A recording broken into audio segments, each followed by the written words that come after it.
All right, is my mic working? My mic seems to be working. My freaking Chrome audio is not again. That's normal.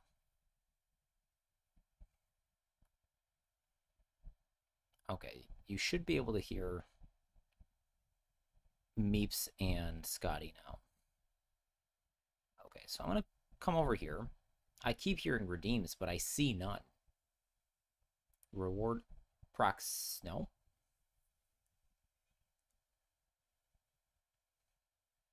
Oh, it's because I'm hearing Meeps's redeems. All right, so I'm live.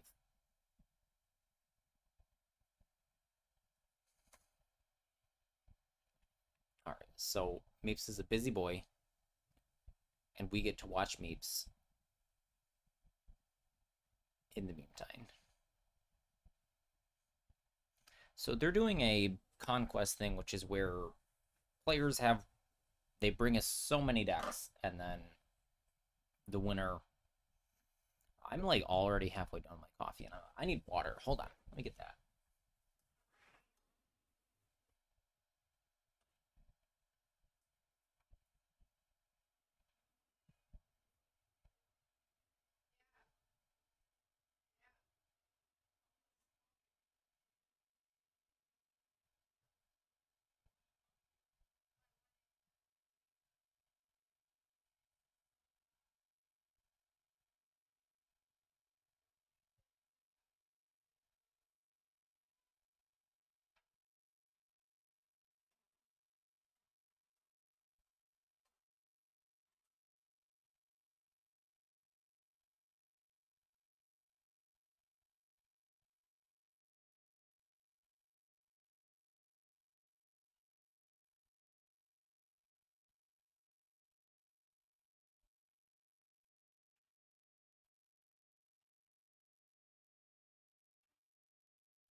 I returned.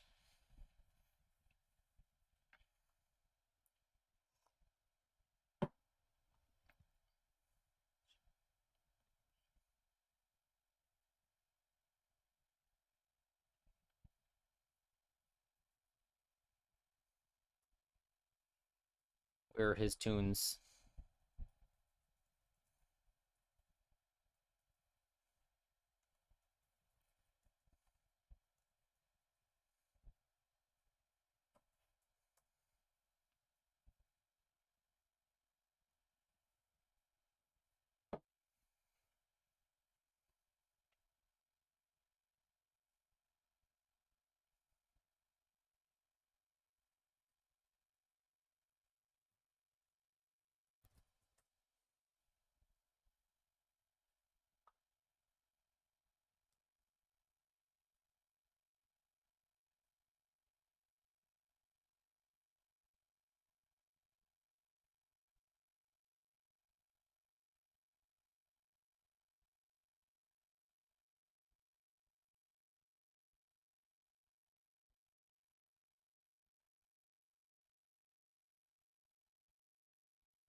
Hello, YouTube.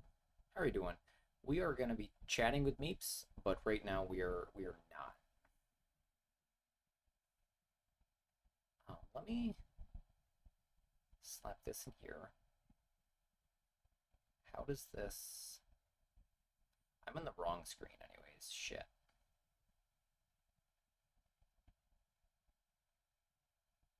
All right, hold on. What is that? A browser source.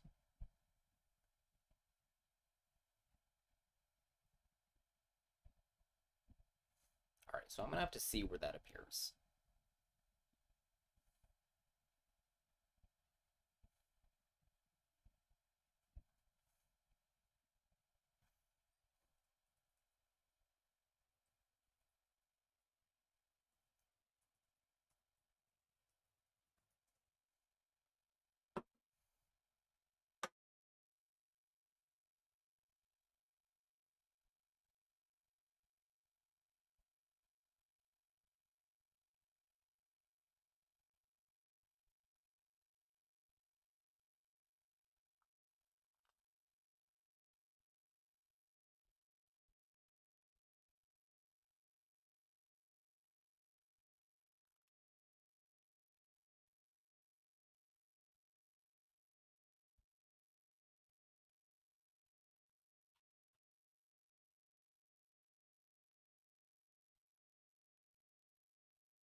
12 hours is crazy.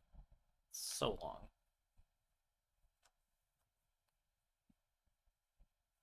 So Meeps is here looking at me.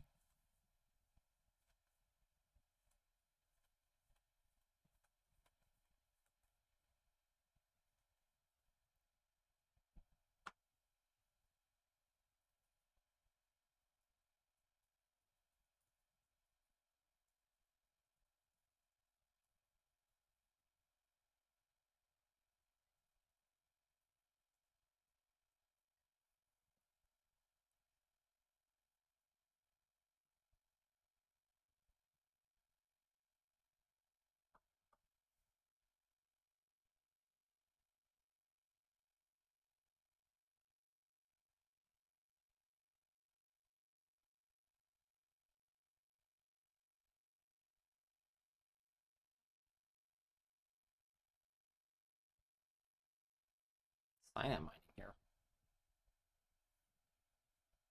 Okay, opponent is on top. Beanie. Hair here.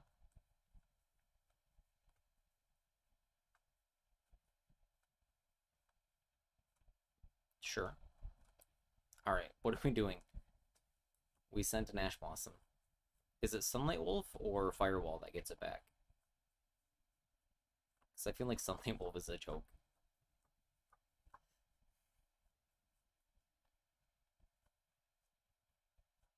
Underground Banish Mirror. Get the mouse. Ransom reloads. Perfect.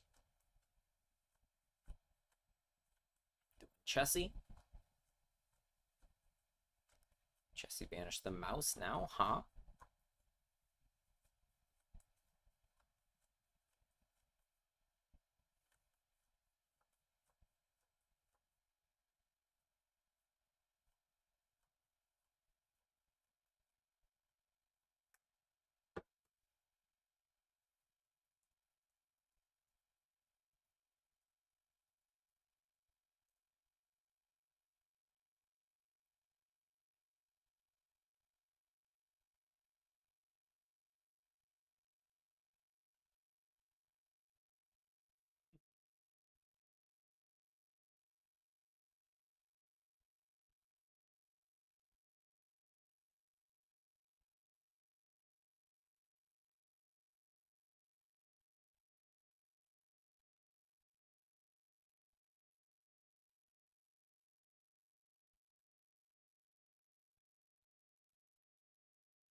He asked me if I'm ready. I'm ready. Oh, geez, I wasn't seeing this. All right, let me mute. Hold on. Okay, streamer mode got me again. Hello. Hold on. Let me put this over here. All right, I am a mess and need to mute your stream. I need to switch over here. Okay, so Meeps. Okay, perfect. Meeps is here.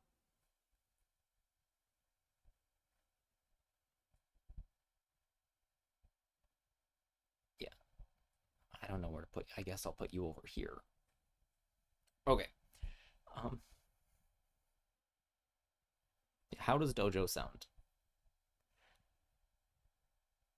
And oh shoot, I don't have my Discord coming in. Okay, Discord here.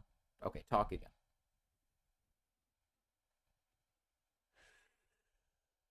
God damn it, Discord.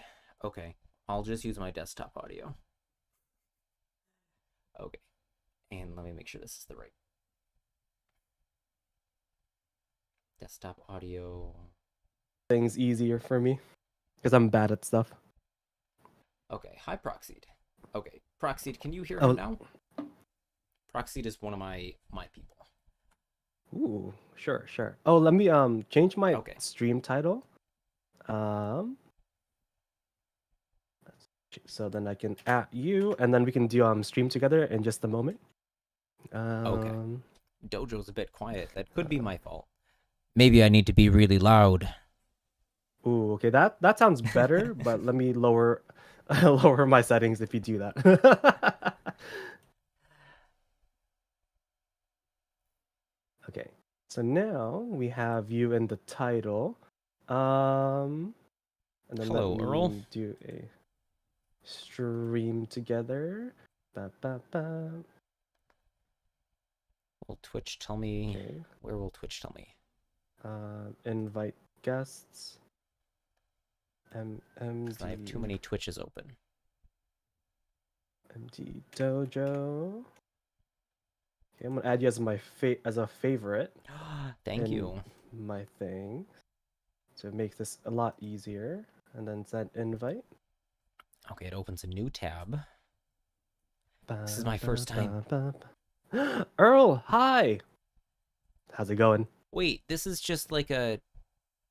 Huh? It should pop like a extra Sorry, we couldn't find the page you're screen. looking for. Oh, Let me try no. it again. Well, it showed up on my page. I clicked it, and then it didn't do. Oh, I can give you a direct link, I think. Ba, ba, ba. Here is the direct link. Did you like Shadowverse? Of course I like Shadowverse. And I played it nonstop for like 3 days. And then I got really good at the game and then I just got tired of it. But we will be revisiting Shadowverse when the new cards come out. And of course we will be getting all the cards as soon as they come out, as usual. Okay. So you're here and then activate this. You can mute yourself in this extra Twitch Probably do website want thing. that. Yep, if we're doing Discord stuff, yes. Ba, ba, ba, ba. Okay, got it. Now we have a thing. Now we have a shared chat. Hello, title front. Yeah.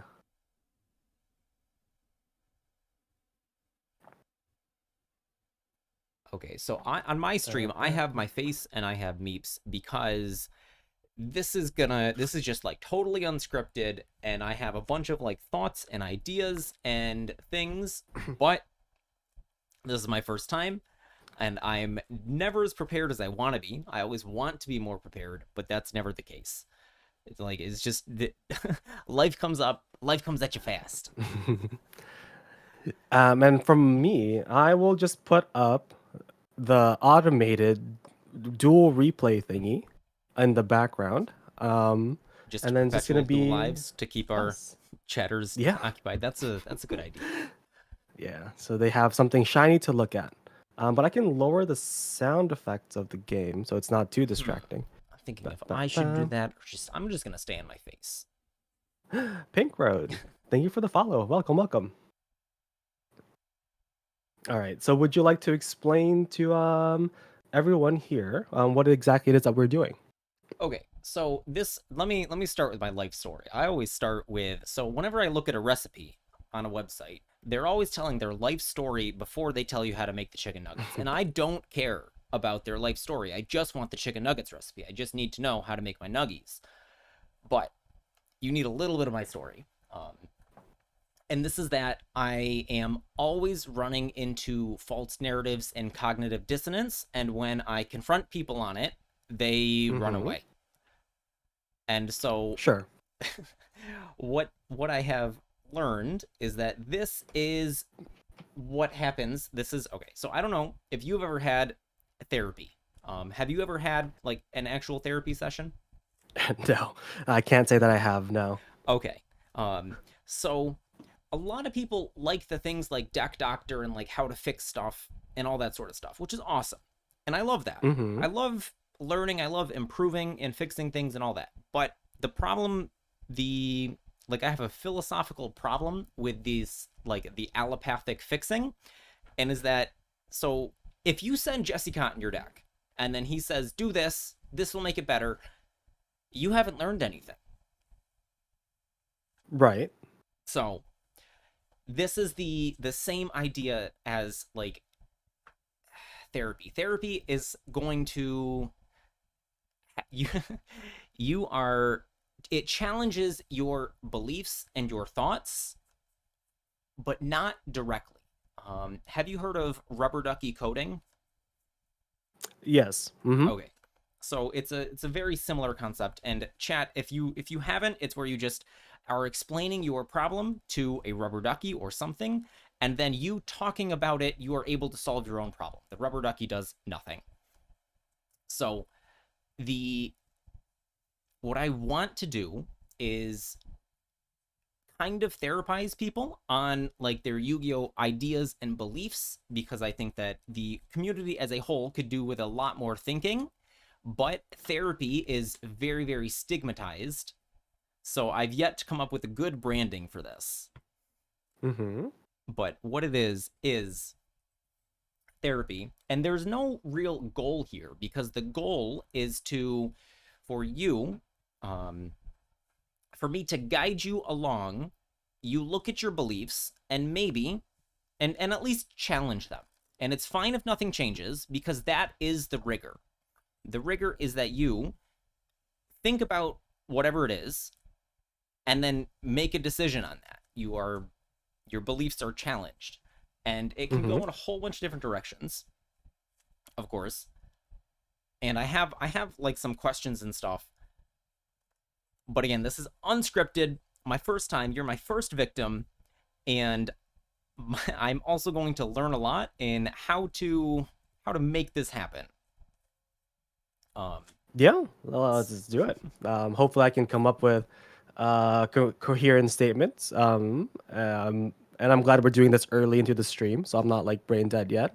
and that's So fine. yeah. That's totally fine if you don't. So the other day, I have let me have an example. My Mm-hmm. so Sundry, I don't know if you know Sundry. He gets around. He was telling me that he was watching some player play a no ban list, or a not a no ban list, a non meta tournament, but the guy just had White Forest in his deck. He was just playing White Forest without Baron against like Tenpai. Like that's where they were in the tournament. And Sundry asked This them like, is cardboard. no, this This was is on Twitch. TCG. I don't know. I think it Oh, was okay. on Master Duel. Oh, sure. Because they were talking about Baron, so it must have been Master Duel. So he was playing White Forest without Baron, which makes it, Mm-hmm. in his voice, not a meta deck anymore. So therefore, it's valid for this tournament. And Sundry is asking like, "This is just meta. What are you doing here?" And then he's like, got really, really defensive, and then ended stream. Like he literally Mm. ended stream because he was experiencing cognitive dissonance, and his ideas were crashing. And cognitive dissonance feels a lot like it feels like anxiety. It feels like overwhelming dread, and you're like, oh no, what my two thoughts here don't work. They are in complete conflict. Idea A and idea B, when laid bare, they are non-functional together. They have an anti-synergy. Um, Mm-hmm. so I'm gonna start here with your, because we all have biases, and I think we know this. So I want to start with how you got your like gaming journey into Yu-Gi-Oh, because one specific point that a lot of players are stuck on is this like meta or non-meta, like whether you are playing something good and whether that is right or wrong to begin with. So Okay. if I understand, you got into Yu-Gi-Oh, you saw a YouTube video of people playing Master Duel, and you have no other Yu-Gi-Oh experience, and then you got into it from there. Yes. So well, basically, moving like a bit further back, it was like back during COVID era. I just happened to see the YouTube video from Simo, doing the progression series for the first time. Mm-hmm. Um, and that's when I became aware of Simo, Nim Nim, and MBT. Um, and I've never really played Yu-Gi-Oh, like, in any sort of fashion until then. And even then, I was just like watching, right? I wasn't really like, trying to buy cards and or finding a simulator where I could play the game. And then it was just like a few years later, I was like into Progression Series where they started playing Master Duel. And yeah, that's when I got into it. Okay. And so you don't have any experience with the anime or the real game, the physical game before that. I've seen the anime. I've seen uh the original, the one with Yugi and all that, and bits and pieces of 5Ds with the motorcycles because I thought it was Mhm. just really funny that they were on bikes. But aside from that, no, that was it. Okay. And do you have other card game experience? Like, have you played Magic? Have you played Pokemon or any of the other and any other like trading card games? I don't know if Hearthstone counts as a trading card game, I but would count it. what It's when it came out, I tried to be like a pro player, but it was just too expensive. okay. So you are into you like the competitive side. So you played Hearthstone. You at least tried to play it at a competitive level, and you hmm played a lot of Master Duel tournaments and had an amount of success. So, Well, um, going back a bit more, before doing the tournament stuff, I when I was starting in Master Duel, when it first came out, I just didn't want to play things that I saw on ladder. So I would try to avoid meta because I thought it was just boring, right? I was like one of those Master Duel players where I think we've talked about like my piles of stuff that back yes, then, since platinum was the highest rank, you could literally get to the highest rank playing anything as long as you had like a 51% win rate, right? mhm, Um, and that started my whole like YouTube journey or content creation in general, where I would just like build some funny thing and try to post it on YouTube after, you know, getting some sort of success with it. That was me for like a long time until MBT hosted their very first tournament. I'm not sure if you were aware of it or you were part of it back then. It's called the Master Circuit Series. yes, I'm aware. Yeah, so that's when I on the first week that I entered, I was like, okay, this is gonna be my first tournament. And it's gonna be really fun. And the deck that I wanted to bring was a Nordic pile because I thought it was, it would stand up to the test because I got to the top rank with it, right? Of Surely course. it's going to be good. It was like Nordic with floodgates, of course. That's the only way you could win. It had like Imperial Order, it had DPE, it had Hulk. It was just like good stuff with a Nordic wrapping around it. But I joined the test server that a bunch of these other people joined, Mhm. and it was just like trashed, right? Math Mech would just go running around in circles, and I would just get destroyed, and I'd be really sad. So then I brought Branded, and that's when it clicked that I need to play better decks to compete with these other people who are, also trying to get to the highest level outside of ranked, right? Because it's tournaments where it's at. Yes.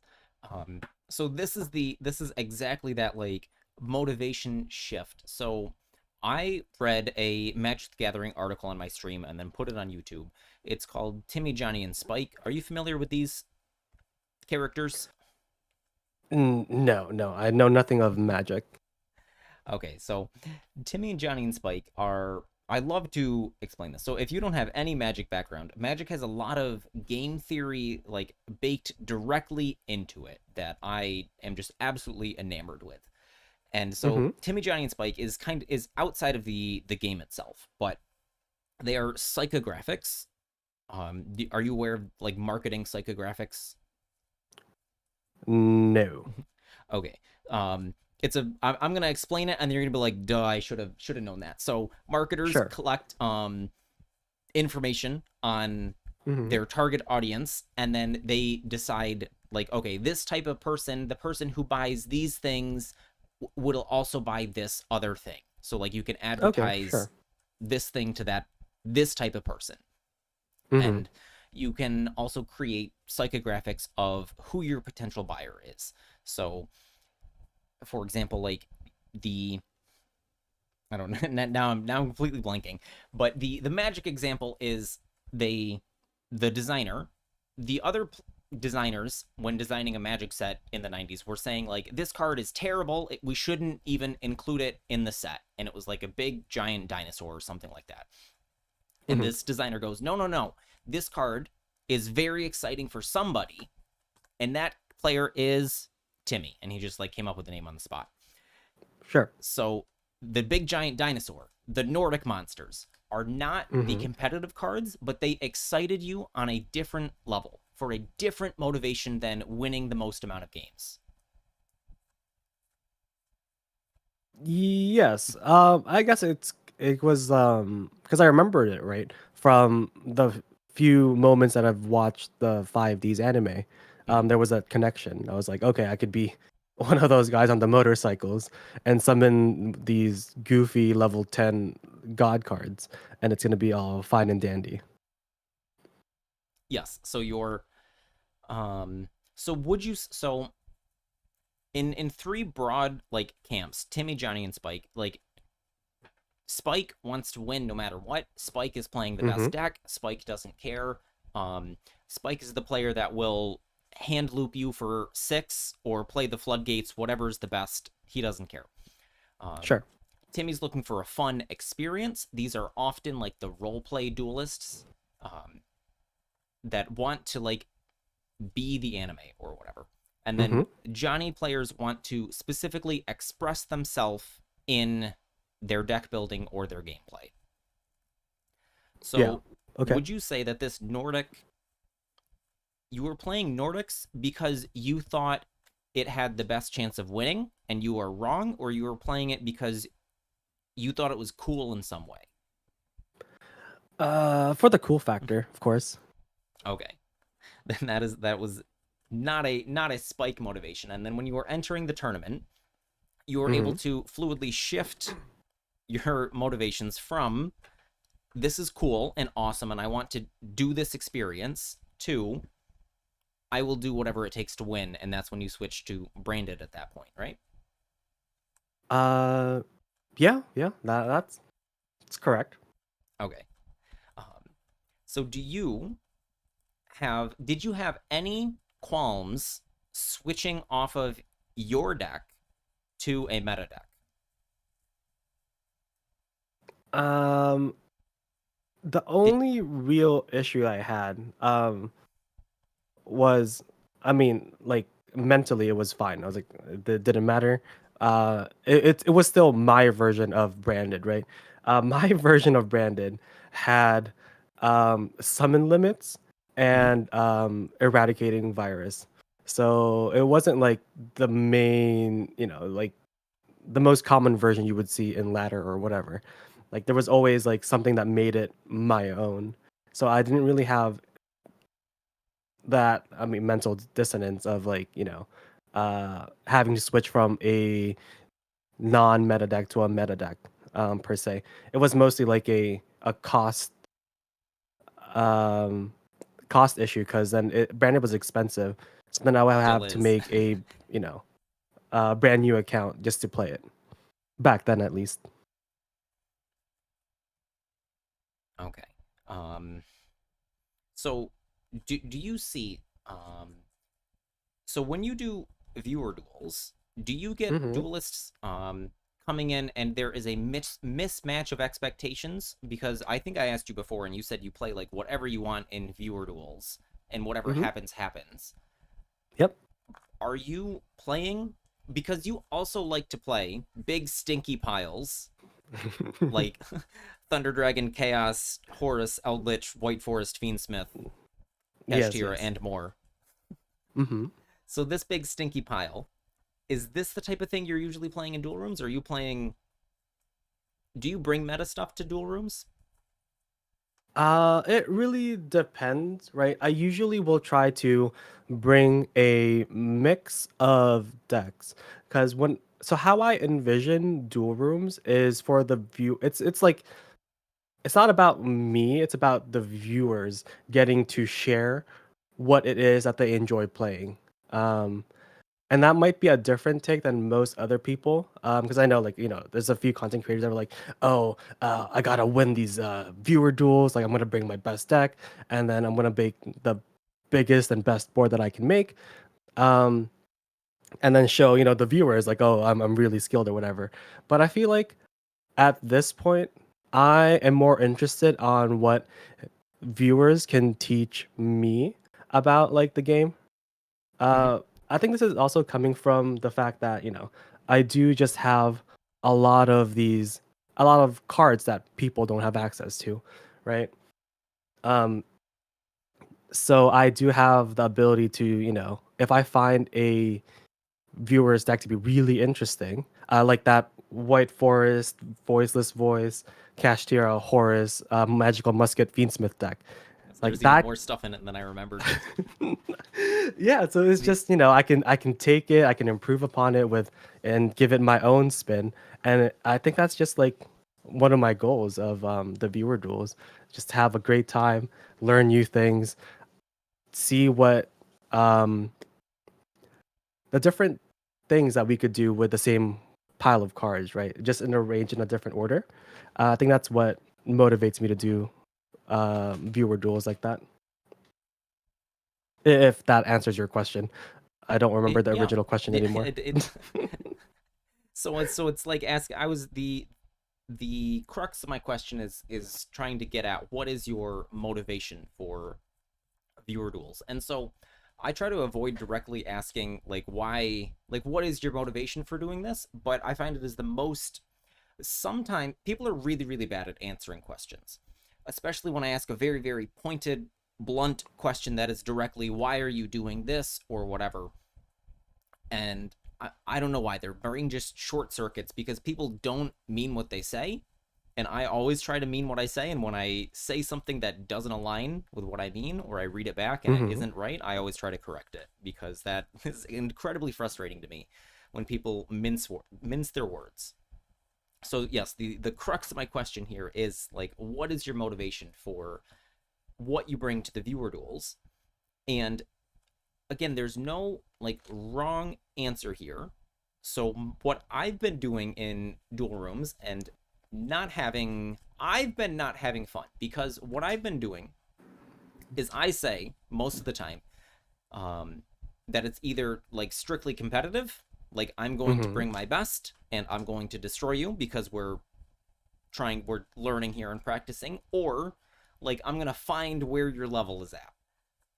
Yeah. Like I will try to match specifically your level because I created the dojo specifically to help people improve at the game because there's people at all sorts of levels, and I'm not Hmm. a pro, but I have a lot of knowledge that a lot of people don't have, and I can share that knowledge, and I love to share what I know. And so when people come into the duel room, and then I'll ask them like, where's your deck at? Because what do you want me to play? And then they say you can play Tenpai, and I'm like, are you sure about that? They say yes, and then I kill them with Tenpai, and then Hmm. I'm like, okay, I'll play a worse deck, and then I bring Rescue Ace, and then I'm like, I set up a whole bunch of things, and then their deck is still just blown out of the water, and it's like, okay, that was still too strong, and then this duelist leaves without saying a word and never comes back, and then it's like, oh man, that was not not what I expected because I feel like I was clear, but something in my communication was unclear, and it could be how they receive it because receiving like I is see. is part of it. Yeah, yeah, yeah. um Hmm. because I will look back and I will do the rigor and ask, what did I do there? Could I have been more clear? And maybe I could have done more diligence on like, this is a really competitive deck, like explaining like the meta differences, but you have to assume an amount of knowledge base. Hmm. um, so the you are coming in with a big Johnny attitude. So Yonokata. The Japanese style names always get me, like just hard to pronounce. Meeps does stuff, and people try to bring deck. Okay, hold on. Let me try this again. Let me edit this so it makes Meeps tries stuff, and people bring decks you wouldn't normally see. Okay, I got there. So yeah, this is like what you're trying to do is you are experimenting with this like fun, the other sorts of fun things. So you said you know nothing about Magic the Gathering. Do you know anything about Commander?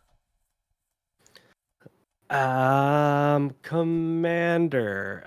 That's the thing where it's like 100 cards, but it's all like Highlander type Yes. stuff. Oh, and Yes. just 1 second. Miku, hello, welcome. Hello, Raiders. Hi. You're joining us while we're having a discussion regarding TCGs in general and Master Duel, maybe. Hi, Miku. How are you guys doing? Welcome. Welcome in. We're having a big thinking session. Don't let that scare you, though. Thinking's not that hard. Your brain is a muscle, and is actually anti-fragile. That's another concept. Sorry. Let me soapbox on anti-fragile. We were playing all sorts of tier jank, testing Protoss and stuff. What do you? Why? I do love me tier? Protoss. Okay. Yeah. Okay. I love Protoss, but Protoss and tier sounds a little sussy. But like going back to like the question, I think it's mostly like I need an excuse to validate my card pool. So if you could just boil it to, I gotta justify these cards that I own, and that's a reason for doing viewer duels. I mean, that's part of it, sure. Okay, so you have a large Master Duel collection. Would you agree to that? I do. I do have a very large Master Duel collection.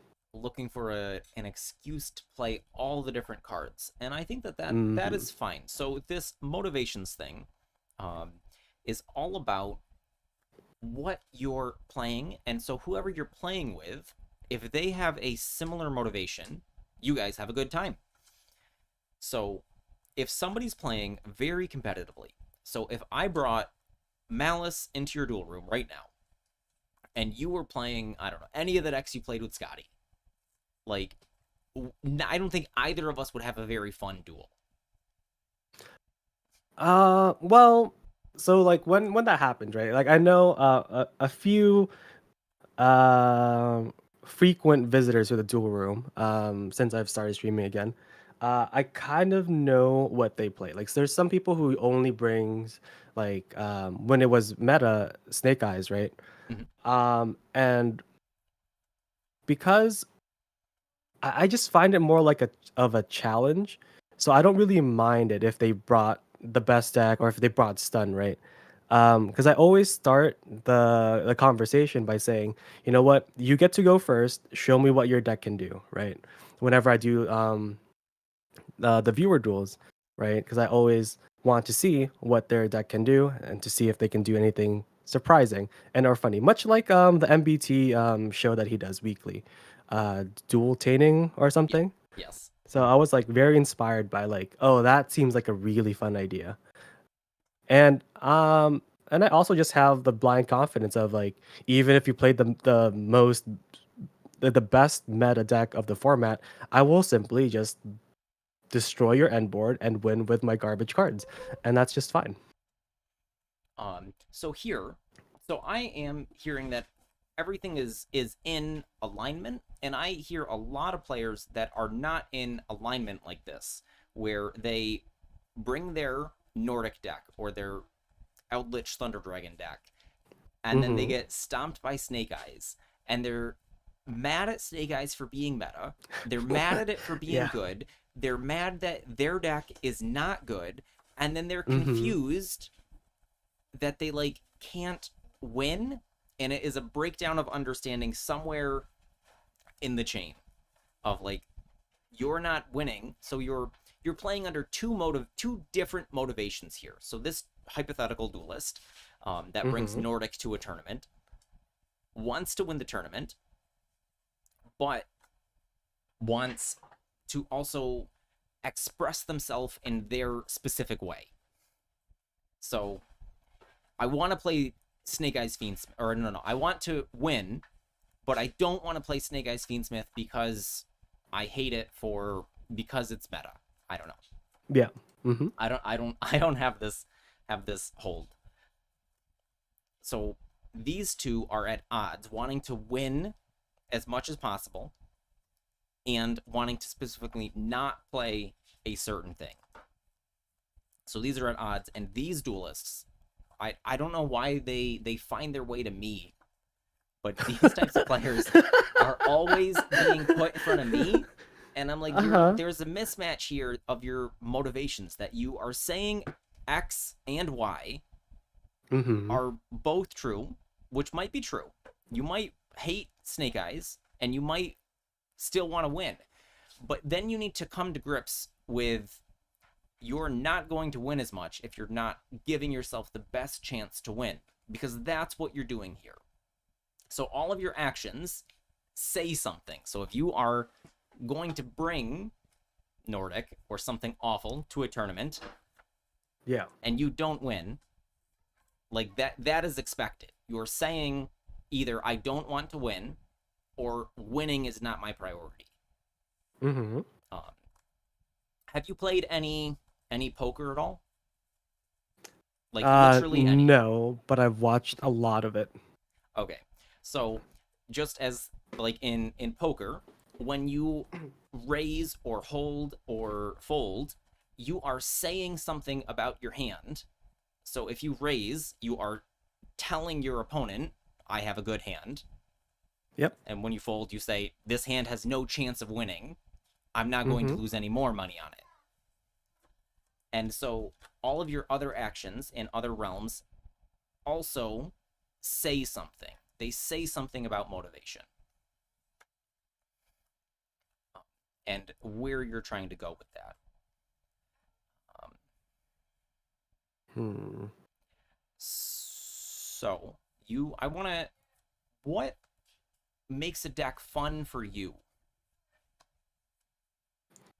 What makes a deck fun for me? So like, what are Usually, some of the most fun decks you played recently?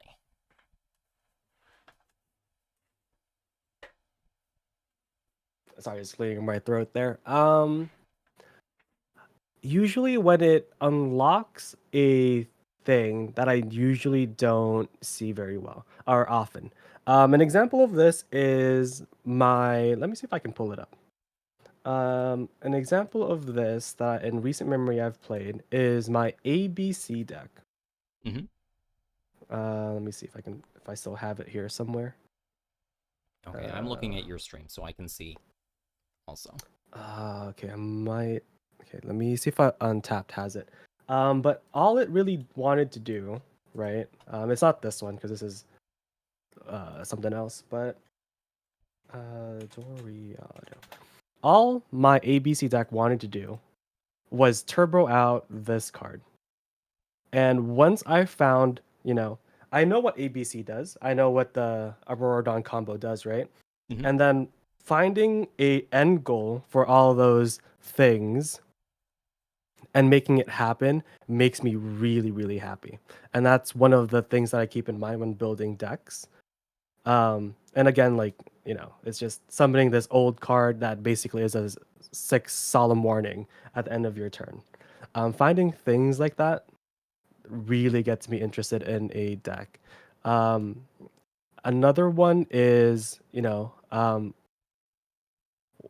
I've made a deck where it summons out the four Visas, like extra deck versions, Mm-hmm. and that's all it did. It doesn't win, it doesn't do anything else, but summon all four of them, Rise Heart, Prime Heart, and all of them, right? And Try Heart. That is And that itself is more than enough to keep me satisfied in the game. Okay, so this is back to Timmy Johnny Spike. This is the biggest like Johnny type experience. Hmm. This is like the purest Johnny experience that I've heard somebody express in probably a very long time, where you literally don't care about the outcome of the game. You Yeah. want to accomplish your combo, and it doesn't Hmm. matter who wins. And so do you bring these decks? Like, would you bring 4 hearts to ladder? Like, where do you play this deck? Um, Mostly against.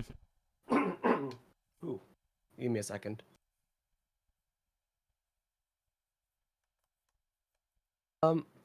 Yeah. So I would play this like mostly against friends when we're just like hanging out, right? Like in VC. Mhm. Sometimes I would do it in rank back then when I would, try to make a video out of it because, you can't just play in a dual room and then, make people believe that it's a good deck if, you just keep winning. Um, but I wouldn't bring them into a tournament if that's what you're asking. Right? I used to do that. Specifically with Subterror, Kashtira, Punk. Is That this one all it deck? wanted to do is Subterra it which one? Kashtira Punk? Is this one deck? This is one deck. Yeah, yeah. Okay. Do I have it? Do I have it somewhere? Ah, it's because I have too many cards that But basically, all that deck wanted to do was go from Punk and use Ultimaya Zolkin to bridge into the Subterror stuff. And that's all it wanted to do. So you're going to end up summoning a bunch of free dragon synchros Mhm. just based off of the interaction between Ultimaya Dzolkin and the Subterror trap card that after it resolves, it flips itself back down, right? Because every Yep. time you set a card, Ultimaya Dzolkin summons a boss monster from your extra deck for free every turn. Okay, so this is another like just another combo. Like these two things work together, and I want to make them work together. Mm-hmm. Again, Yep. pure heart of Johnny is what this is. Um, and people really really admire that. And so me, for a long time, I had a lot of dissonance where I didn't understand my motivations. And my motivation was always, it was like twofold. It was always to win and to learn and improve. So learn from what happened here and get better, and then use that to win. So Mm-hmm. Playground Yu-Gi-Oh for me. So Yu-Gi-Oh's always been a part of my life. So Playground Yu-Gi-Oh, I got better and better and better, and people wanted to stop.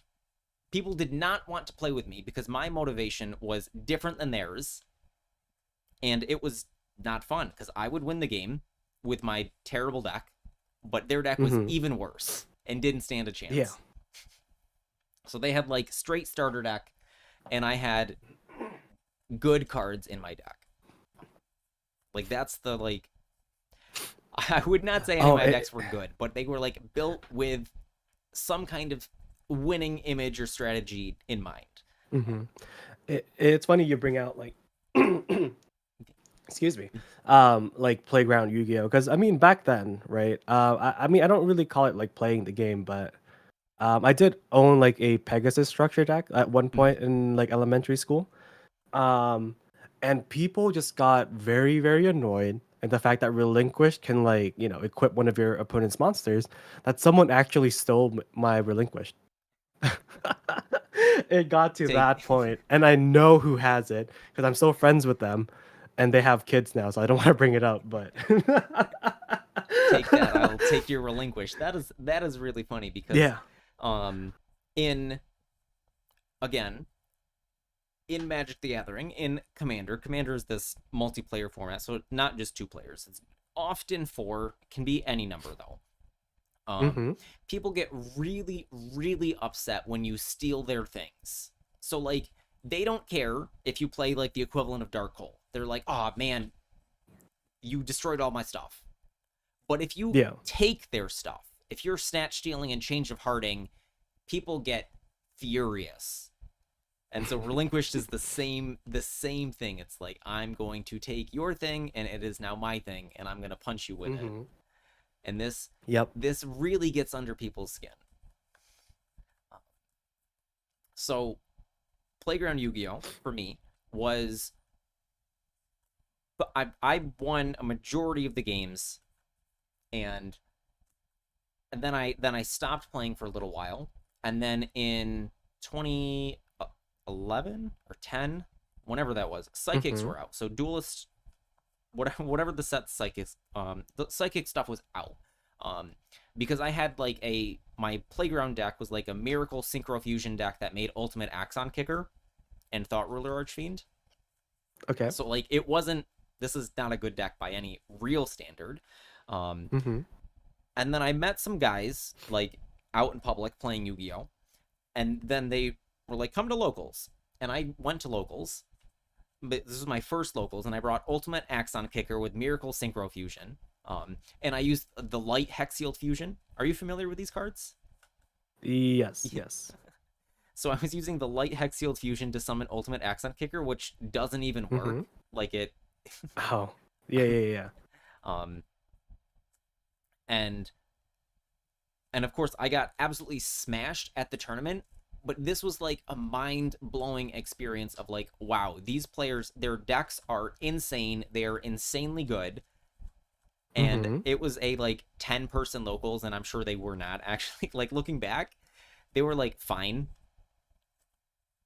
but like they were not not god gamers, but I like really really was super impressed.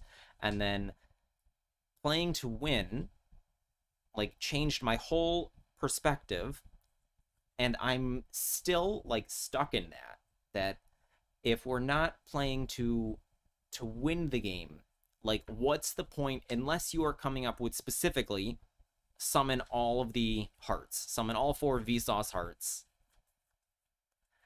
um, as like your goal. Mm-hmm. um, Well, it just takes me back to like the first MBT tournament that I did, right? mhm. So I've changed my deck from Nordic to Branded, um, and give me a second. Yes, token, he's got everything. He's missing like a couple legacy pack URs or something, but Yeah, I'm just missing he has at least whatever one of you see everything. here. This is all I'm missing, from my collection. But yeah, going back to the first tournament, I was doing really, really well. Um, I was 5-0, I think, and it Mhm. was like an uh, eight Swiss rounds. So I Yep. was like almost there, and I eventually got paired up as the feature match for the round, and it was against I Wish TCG, or I Yep. Wish I Was Dead, Yep. if you know of them. I'm familiar. Uh, and I think I really enjoyed being featured. That's when it just clicked that please let me be featured a lot more, and because it's fun, let me show off like what I can do, right? And that did like the whole switch in my mind where, oh, if I just keep performing at these tournaments, then people will, see what I can do in this game and maybe listen to what I have to say about it. And then eventually, I Wish and I are pretty good friends, I think. So Yeah, I was gonna say, yeah, I isn't mean that's he? just part of it. Didn't he like become your teammate or something for like teams later in your Master Duel career? He became like a coach for me, because his background in Yugo is way, way more extensive than whatever I have, right? He basically taught me how to properly play Adignister, which became one of my favorite decks for a while. But yeah, we haven't been in a team together, but we have played against each other's teams, I think, in leagues. but never Okay, together. so you weren't teams together. I think then I'm not sure what I was looking at. I've definitely seen his name next to your name somewhere, so maybe it was some I mean, we've pairing done or something. I don't collabs know. previously. And sometimes he just when I'm learning a new deck and he knows how to play it, and he sees me on stream trying to figure out the lines or struggling to, he would just hop on a call and be like, "Hey, this is how you play this deck." Okay. Um, do you ever find that your so if an idea doesn't work, do you ever feel like that reflects on you? So like for example, if the like Zulkin Subterror stuff, if it Hmm. literally didn't work, um, and by that I mean like the combo doesn't work or something. So in one of the I think it was the first Master Chef or something, Gage is Yeah. playing World of Prophecy with some one of the magician girls or something. And then Hmm. because it's damage step and then you gain life or something, World of Prophecy misses timing. Uh, like this type of thing, like it literally didn't function. It's illegal combo. Do you feel like this reflects on you and your ideas in any way? Mm, I think it's just a bit different because then when I was doing that heart, the four heart combo thing, I was literally just like trying out combos for like 4 hours by myself before I would like even share it with people to see if it even worked or not. Um, but then even if you were to get it to work, it would have to be like a specific set of conditions where your opponent doesn't do anything and just lets you get away with whatever it is that you're trying to do. Mm-hmm. So I think just having like realistic understanding of like one, this may not work, and two, even if it does work, it needs for your opponent to not do anything. And once you accept those two facts, I think it's not really like a big deal if it doesn't pan out. In my mind, at least. No, I totally agree. And that right there is the dissonance that a lot of people that I encounter have is that they don't understand that their opponent gets to interact with them or whatever. They have a fundamental misunderstanding of the facts and then get disappointed at the facts being the facts. Um, Mm-hmm. and so there's an expression, name it, don't shame it, which is so my now I don't remember why it doesn't work. I think something about the light Hexial fusion and ultimate axe and kicker. Something literally doesn't work. Um, like it can't be summoned or something. And this is I look back and it is funny to me, but like I'm not embarrassed by this. That like the Mm-hmm. combo I thought worked doesn't work because I misread the cards. Um, Yeah. And I mean, like the advent of Master Duel just makes all of that testing a lot easier too. So it's harder to, make mistakes like that, I think. Because now, if you can't do it, then Master Duel will just not let you do, what it is that you were trying to do, right? yes, exactly. I was in also in the Malice Discord in Master Duel Meta, and Mm-hmm. Nezu was talking about a line that was I don't remember what it was. It was one card White Rabbit maybe, but it doesn't matter what it was. And he was ending Yep. on an end board that was one link material like larger than mine, and he asked like what was my combo when I showed him or whatever, and Mm-hmm. then he showed his end board, and then I tried to replicate it, and I'm like I can't get there. I'm one link material short. Like if I had a Bestial, but then like if you have a Bestial, that changes the whole combo. So like I don't know Yeah. what's happening here. Um, and then he like looked back, and he says that he used link decoder twice. Oh God. So it's Yeah. like his Yeah. Yeah. combo like literally doesn't work. Um, and then I like we laughed about it, and then it's like okay that your combo just doesn't work because you had a brain fart because you were not doing it in the simulator because I think he was doing it on Dueling Book, and I've been doing it Mm-hmm. with physical proxies, just because both are much much faster. But you can make that mistake, and I had another combo that I was trying to execute or like trying to lab out, and I I did it once, and then I like had a really good end board with whatever my starter was, and then I tried to do it again, and I couldn't Mm-hmm. figure it out. And then I realized what I did is I used Splash Mage twice in that combo. In like dueling book or like on in your cards, right? In your Yeah, in my physical cards. So I cards. had the Yeah, physical yeah, yeah. cards, and I was like trying to lab out a new line under Mm-hmm. a new situation. I used Splash Mage twice, and it's like, yeah, if you can use Splash Mage twice, that works, but it doesn't. So this is like name it, don't shame it. I'm not embarrassed. Yeah. My thing didn't work. The facts are you can't use Splash Mage twice. And I had a brain fart in this moment. Nezu had a brain fart with Link Decoder, and this sort of thing happens. Um, Yep. Nezu brings back a lot of memories as being one of my deadly enemies in the tournament scenes. Yeah. Their team is just so good at Yu-Gi-Oh. they're I very don't good. even. There was one week where I lost to their team members Hmm. 4 or 5 times in a single weekend in different leagues and tournaments. I was like, God, let me destroy them, please. But yeah, they're very, very good. Um, Here's an example of a deck that this was like the pinnacle of my achievement, I think, of like building Yeah, so Neo things. Lord Blade said specifically. So this deck has some kind of history. So Neo Lord Blade says I leave for a few hours and come back to Happiness 2.0. So I see a banned Secret Village in this deck. Hmm. Yep, there's a band Beatrice as well. Oh, yep, Um, she's there. and all this really wanted to do was you have Secret Village up, right? Of course, Hmm. usually. You would also have the anti-spell fragrance just in case you couldn't get to the thing, Just in where case, you as would a have backup. to set your cards, right? Set your spells before activating them.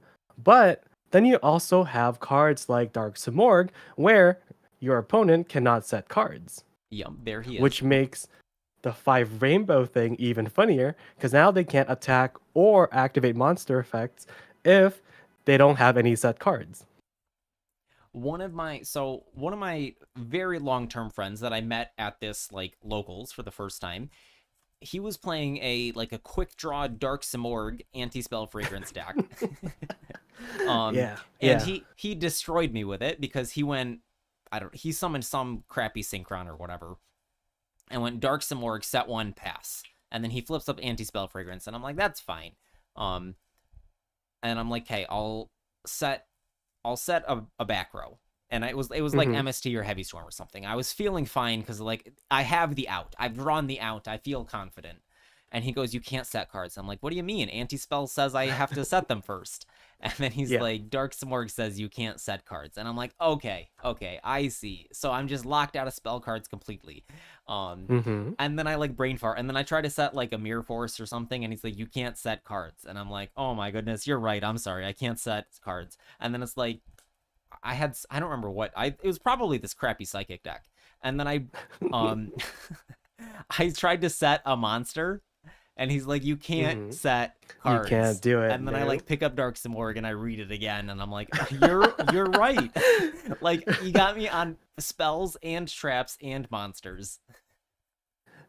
But there's even more layers to it, right? Like there, you I also see have the good Rainbow old. 5. You give them Ra's disciple, right? Oh yeah. So you give them that off of the Albion, so they now they can't special summon because Hmm. before they could, right? You just lock them out from setting spells and traps, but they can still special summon. But now this gets rid of it, and if for whatever reason you also still have your Nightmare Griffin, to even to make sure nothing resolves or gets activated with their spell or monster effects, and then you also Hmm. have your Mech Knight Avermax because you end on 1800 life points after your full turn one combo. So this has to protect your Verte from getting run over. Okay, so there's a Verte. What else pays super life points in this deck? I'm So you have Zephyros, right? The mhm. 400. You have Verte. Um, I'm just there is something blanking on what else else. pays life in this deck or takes damage or Uh, similar? oh Maybe God, the Raid has it Raptor been stuff? so long? Oh yeah, the Raid Raptor, the thing that you get into Beatrice with. So you would do your Raid Raptor combo, bring back the 4, rank it up into Beatrice as a 6. Yep, Hmm. that was it. I think it was just that. Yeah. So half your life points. Yeah, because then you pay 400, half of your life points was 4,000, and then you cut it by 2,000. Yeah, that was it. Okay. Um, is there any deck that you wouldn't play or like you'd refuse to play on principle alone? Like something in you just rejects ever wanting to play this deck. Um, yeah. There were a couple of them actually. I have this thing where if my friends really, really like a deck, I will not play that deck, and I will just hate it on principle because they like it so much. And it doesn't make sense. No, no, I this have a this makes sense to me. This makes sense to me because you are very, very aligned with your like Johnny stuff and your self-expression. And so you are feeling, and I'm putting words in your mouth, and correct me if Mhm. I'm wrong, you are feeling that this deck has an identity linked to your friend, and you playing it steps on their identity, and like you don't have a specific problem with that with the deck or with their identity being this deck, but that you don't want your identity, like you cannot express yourself how you feel because you have an association of your friend with this deck. I mean, when you put it that way, that it kind of makes sense. The deck that I'm referring to is Sword Soul. Like they're a really big Sword Soul fan. Back in the day, and I was just like, nope, I will just never play this deck. I hate it. Um, Especially when people started using that copy pasta of Moye. Oh yeah. I was like, oh, this is getting so old, folks. Yeah. I see a couple dragons in this deck. What are they doing in this? The funny thing with this one is this just searches out any field spell, right? So now I was like, Mhm. what's the funniest field spell that I can search? Well, it's gonna be Sangan summoning, surely. So you do What your full combo, and then you get the dragons out, and then it's all funny for me. this guy searches for field spells? Because I don't see an Like ancient fairy anything, yeah, dragon. yeah. This guy does. The new worm. Can you click on him so I can read it? We Hmm. got a Yeah, reader. yeah. When this is synchro summon with 2 or more worm monsters, so that's your usual sword soul combo. Add one field spell, any field spell, funniest field spell you can think of. Add it to your hand. So this is the type of card. And also note that it doesn't say using worms, so he doesn't require worms. You just need worms in your grave or banishment. So like if you Foolish Burial for 2 worms, Mm-hmm. and then you synchro Mm-hmm. summon this guy using, I don't know, a Kashtira plus Effect Veiler, Yep. he gets to tutor. Mm-hmm. So Which this is really extremely gets funny. your Johnny sensibilities super rolling. You see this type of card, and exactly this is what. So Mark Rosewater is the magic designer, and he's the one that Mm-hmm. came up with the magic psychographics. So I open this card in a booster pack, and I then go to the meta websites and look at the viability of this card, and it's in 0 tournament winning decks, and I won't even read the card. It's like, okay, dismantle immediately. Goodbye. I Not see. Yeah, interested. yeah, You open this card, you look at this card, you see that it searches any field spell, and you get very excited. yeah. Yes, yes. Because I mean, just off of seeing it, we were already like trying to figure out what would be like the funniest thing to search off of it. Toad and I is usually like my other co-conspirator that Mhm. I unfortunately have to drag along willingly or unwillingly on their behalf to figure out these combos. Um, and yeah, I just didn't have enough time because this is a deck that so like when I did the viewer duels for this new pack that came out, Yep. I bought the packs like right before stream started, and then we just put together decks. But if I had more time, I would have try to create something better than just summoning Tenpai dragons. With the field spell, of course. I don't even know how to find the field spell thing Up, over here. up a little bit above the types. You're going way Yeah, up. like we would just another thing that we just do in general is Toad and I sometimes just hang out in a VC looking at card arts because that's just like a big portion of the game for me. Um, the card arts need to be like really, I mean, they have to be like decent looking for me to play it. And sometimes if I look at a card art and I've never read it before, and because of the art and like caught my attention, I would try to build a deck around it. So like, what's a card art that has like really got you, like has really gripped you, and then like you've either built that deck or something Ooh. around that? Uh, hmm. I can't think of one from Master Duel What recently, wiki but in just followed? Shadowverse, there was just like I got like I, how do I say this? Imagine like if Master Duel had, how we have royals. Imagine if we had like something beyond that, like a super royal. So I opened one of those super royals in Shadowverse, and I was like, Uh-huh. okay, well, I'm locking in. This is my new deck now, just because I opened that card in, like super royal, and the art was cool. Okay. There was actually a guy in the, again, in the in the Malice Discord, because that's where I've been lurking, and he was Hmm. asking why don't any of the combos end on the Malice boss monsters? And I asked like, Uh-huh. and I said because like Apo Firewall is just better. Like you're going to win more games ending on Firewall than like Firewall Lingu is better than Terahertz almost all the time. Like it, Hmm. so why would you make Cryptor instead of Firewall Lingu? Like because you can make either one. And he goes, I I pulled a Royal Hearts Cryptor, so I feel obligated to summon it. Yeah. It's like okay, motivation difference, and this is why you're losing games. Like this is the exact dissonance that I'm talking about. So like if you if you're he's motivated to summon the Cryptor, Hmm. Yeah. but also wants to win, and these two are at odds if he's not making the best play. What was it?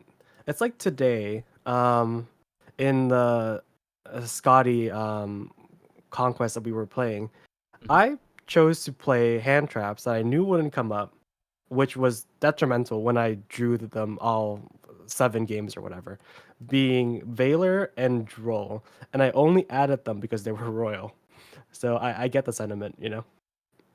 Yeah, definitely. I have two other like art examples that I want to, or like Mm-hmm. mini stories. Um, I don't remember who it was. It was a player who was writing, I think, for Alter Reality Games at the time when windups were good.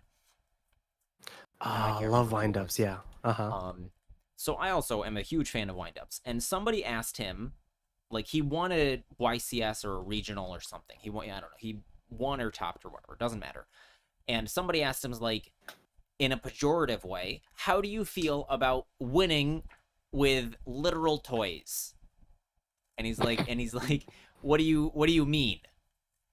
And then the guy that Mm-hmm. like asked him said the windups are all literal windup toys. And he goes, "Oh, I didn't even notice. I barely look at the art. Like I only Oh, play the game." yeah, yeah, the complete opposite of me. Yeah. I mean, so it's just about efficiency at that point. Yeah, so he was But see, his that's why I'm the motivation was opposite. pure efficiency. I also have triple Zen Matey and one Zen maintenance. It's like that's why I don't know what some of these cards do some of the time. So I look at the art, and I'm like, okay, cool. This is the art. I generally know what the card does. So that will just mean that I understand completely what this card does until I don't, right? Just like earlier today, when they did the shark trap thing, I was like, okay, cool. I guess that's how that card works. And we've learned something today. Yeah, exactly. And Yeah. there's another streamer who's more on your side. Sleepy Anthony. I don't know if you've seen him around. He plays Gimmick Puppet and Ubel, Mm-hmm. and he keeps asking for like advice on like what his build should look like or whatever. And I have stopped giving this advice, but my advice was repeatedly, you're missing all the Fiendsmith cards. Like, there's no Fiendsmiths in your UL deck. You should put them in. Like, if you want to win games, you should put them in. And he says, like, he just really, really hates the art of Fiendsmith. And he, like, refuses to play Fiendsmith because he hates the art. That's yeah. See, I don't think I would go that far. If a card is good, I would play it. Um, especially if it fits the deck theme. I don't think is there a card that I don't like? I mean, there's a bunch of arts that I don't really find interesting. And then whenever I see it, I don't know if I can find it. Can I search by legacy pack No, in I this don't thing? think No. so. Oh. There was just like a card that just kept coming up, and every time I saw it, I would Maybe forward you the can photo to sort my friends. by number. So, like, you are and then number owned. Because maybe if you have more Oh, than 3 copies. I don't know. I don't know if I have more. But it was just like a really ugly thing, and then I was just like, I get upset. Like, why is this in the game? But that's a bit irrelevant to what you were trying to say. Um, I remember there was a person who did the tournament circuits. Mhm. I think it was like Victoria. Victoria. Um, no. There was like some sort of like angel card that would always be in their side deck. And it had no value for the deck. It was only because it held sentimental value to them. That Sophia, every maybe? is it Sophia? No. It's like a fairy. But the only reason why they had it in their deck was because it was a sentimental value thing. And it held no purpose, and people would ask in Master Duel meta, like, "Hey, why are you playing this card? Like, what does this do?" And like, nothing, nothing. But I just play it in every single tournament that I play in. Uh, yeah, I don't remember which one it was.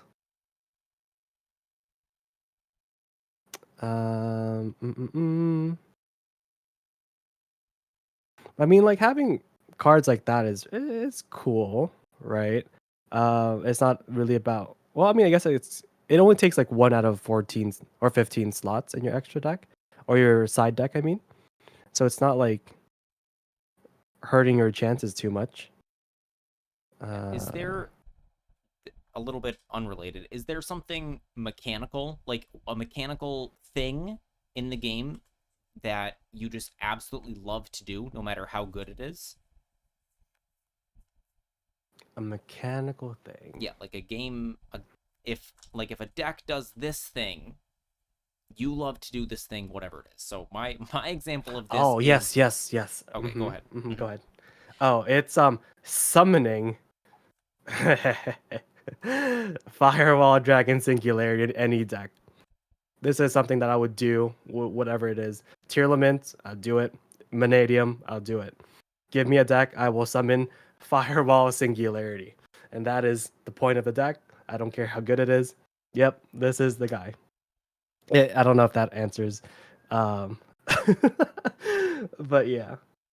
Yeah, The, yeah, it kind of does. So like, it's normally like a game action or something, but that can definitely be like the same type of thing. Like if a deck can summon Singularity, you're gonna force it in and shoehorn it, whether or not it's right. Like if it's not all marbles on the line for winning, Singularity's going in. Yep. Uh, I mean, even if it was, right? Because sometimes you just don't expect it, and then you just win that way. that sounds like copium. No, it's fine. It works 100% of the time you win. Yeah, when Singularity, when you go first and your opponent doesn't Yeah, have yeah, the out and they don't hand trap you and you get to Singularity and he resolves, he does the thing. What does it even do? I need to read. This is another reader. It's Singularity? just a super bounce. Yes. And then it gains attack. And you can select up to many cards as you have different types of monsters in your grave or on your field. So ritual, fusion, synchro, and Xyz. Okay, so it's just this one is just a better firewall. Hmm. And then you also get to summon. So if a monster that it's pointing to leaves the field, you can summon a Cyberus monster from your grave. So if you've used Firewall Dragon to summon this guy out, you can Mhm. probably get Firewall Dragon back. Very handy, very handy. So, another thing I did recently, all my stories are Malice because that's where the only place I've been. Um, Hmm. I had a Firewall Dragon on the field, and I said like, man, I wish I could blink Firewall Dragon, and I had an SP like right underneath it. So like the Firewall was in the EMZ and my SP was in the main monster zone. And then one of my chatters is like, SP can banish Firewall, and I'm like, oh my goodness, you are right. SP can reset your Hmm. Firewall so you can use it again. And that was very exciting. But my like mechanical weakness, my like one weakness that I like can't not do is discard and like looking at your hand. So like no matter how good it is, like Hmm. so if I'm talancing, I'm going to look at your hand and take a card. Like even if I Yeah. should draw a card, even if I should take your monster, I will have to force myself to not look at your cards and take your best one from your hand. So like you could have an You mean? 8,000 attack dragoons on the field, and I'll Uh huh. activate triple tactus talent, and I'll have to think about it. I'll have to. Do I look at your hand and take your card, or do I take your 8,000 attack dragoons and kill you? I mean, surely you go for the monster, right? No, no, yes, yes. The correct decision is the monster, but I'm saying like this is my like weakness. Like I Like, but can't you not always go go for for the the hand. discard. This is a Ah, like this interesting. is my like leak. So I see it as a leak, but like this is what I find fun. Is I find it fun to look at your hand and take your card. So like Necro Valley. Hmm. Necro Valley is a fine card. It's a floodgate, stops your opponent from doing things. Royal Tribute, that is one hell of a card. I love that card. Yeah. Mind Crush, when they Mm. changed the rules, so like Mind Crush was always awesome, always in my side deck.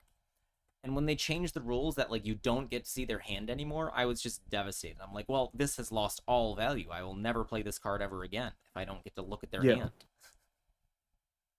Oh, that's right. They changed it. I see. I see what you mean. Mm-hmm. Because And these before you types would of get to things. look at your hand to verify it, right? Yes. And I don't know who it was. Somebody clipped on my channel. So I'm playing Mermail, and I Mm-hmm. go Minstrel. I activate Minstrel, and I go Thought sees you. That's what I say. Um, and then I'm talking about gooning later in the clip, and like so somebody has clipped this because I'm like Okay. Minstrel. I'm like Thought sees you, and then I'm gonna start gooning. Uh, and of course that's why Yeah. they clipped it. But like it starts with Thought sees you, and Mm-hmm. there's a magic card, Thoughtseize, and it says like target player reveals their hand, you choose a card and discard it. Mm-hmm. And so it's not really a meme, but it's like tournament clarity. Like it has become a meme of like Thoughtseize target you because you can target yourself with Thoughtseize to make yourself discard. Oh, interesting.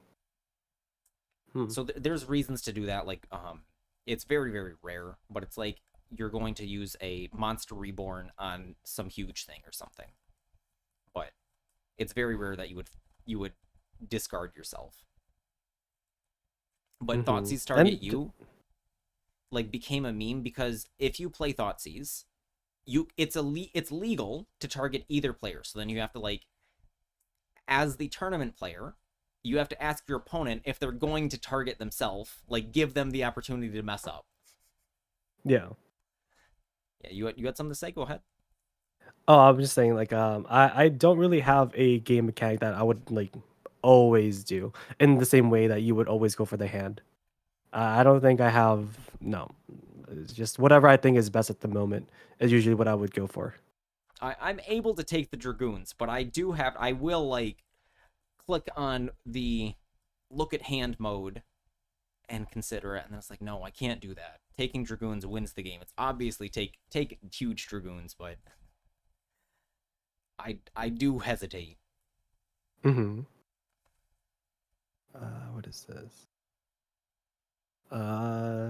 Dragon Ball Super music. This is One Piece, by the way. It is One Piece music, but yeah. Hmm. Um, and then I'm gonna go in one last direction. Sure. And then we'll figure out some kind of wrap up. Is Mm-hmm. there something that always pisses you off in Yu-Gi-Oh? That it's just like this is your, I wouldn't say kryptonite. You're like red kryptonite, makes you angry no matter what it is. Uh, my thing that I hate is having to watch people play when it's not my turn.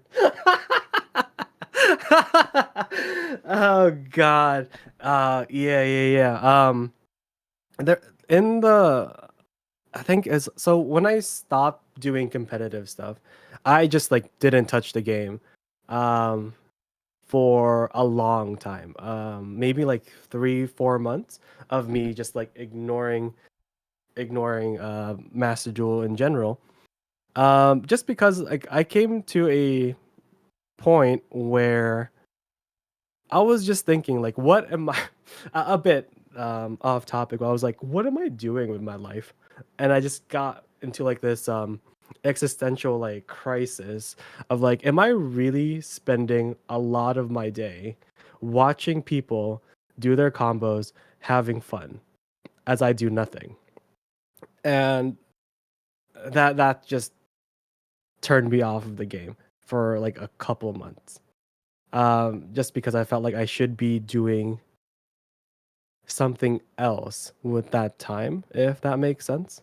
Yeah, that makes Um, sense. and the only thing that got me back into like content creation or like VTubing or whatever in general was finding out that someone out there was a cancer researcher and decided to give that up to make content and be a VTuber. Um, and from that perspective, I was just like, okay, well, maybe it's okay for me to like do something that will let me have fun and enjoy myself, right? Um, and then from there, I guess it also depends like on what context you're watching other people play, because a lot of these decks that I play have like really powerful cards that would prevent my opponents from playing, and that's the Yu-Gi-Oh that I really enjoy. Is you can watch me have fun. Did you see the dual MBT's dual tainting where they go through Pinocchio? No, no. What is Okay, that? What is that Pinocchio? was, now I don't remember. I'm gonna mess it up. But the guy tells the full story of Pinocchio. Like he goes, I see. like Yeah, he yeah, has a puppet, and then yeah. I can't. He summons like Zealantis. Zealantis eats it. Geppetto. There's the cat and Jiminy Cricket. Like he Uh-huh. finds a card to represent all of these. He summons all of them like in order, and then at the end, like he turns the puppet into a real boy. But I don't remember what the real boy was. I just remember like Zealantis was the whale, but there was like a Mm-hmm. representative card for like each of the main characters, that not even just the main character, like all of the characters from Pinocchio, and he summoned them all in the order like of the film, telling the events of the film through Yu-Gi-Oh. Uh, yeah, I don't think I've seen that one. Okay, well that But is, yeah, it's just something about like time, You have a finite amount of time. Is, is watching other people have fun comboing really, a good use of it is what it came down to. So I think mechanic wise, and gameplay wise, Yu-Gi-Oh is fine. It's just the time aspect of it. Especially if you're trying to, like get really good, or if you're now leading a team, which I was, you're spending a ton of your time. Um, you know, Yeah, it's definitely a practicing, lot of time. learning. Um, I had one last. Oh, what? How do you feel about playing a deck like Sky Striker Tenpai with like no interactions at all? You have to sit through your opponent, watch their whole thing, and then you break the board and kill them.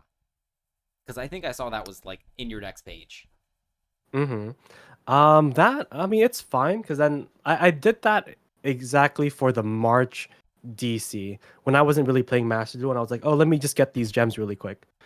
So I would just like boot up the game, walk away from the PC for a bit, come back when it's my turn, do my combo, win, rinse and repeat kind of thing.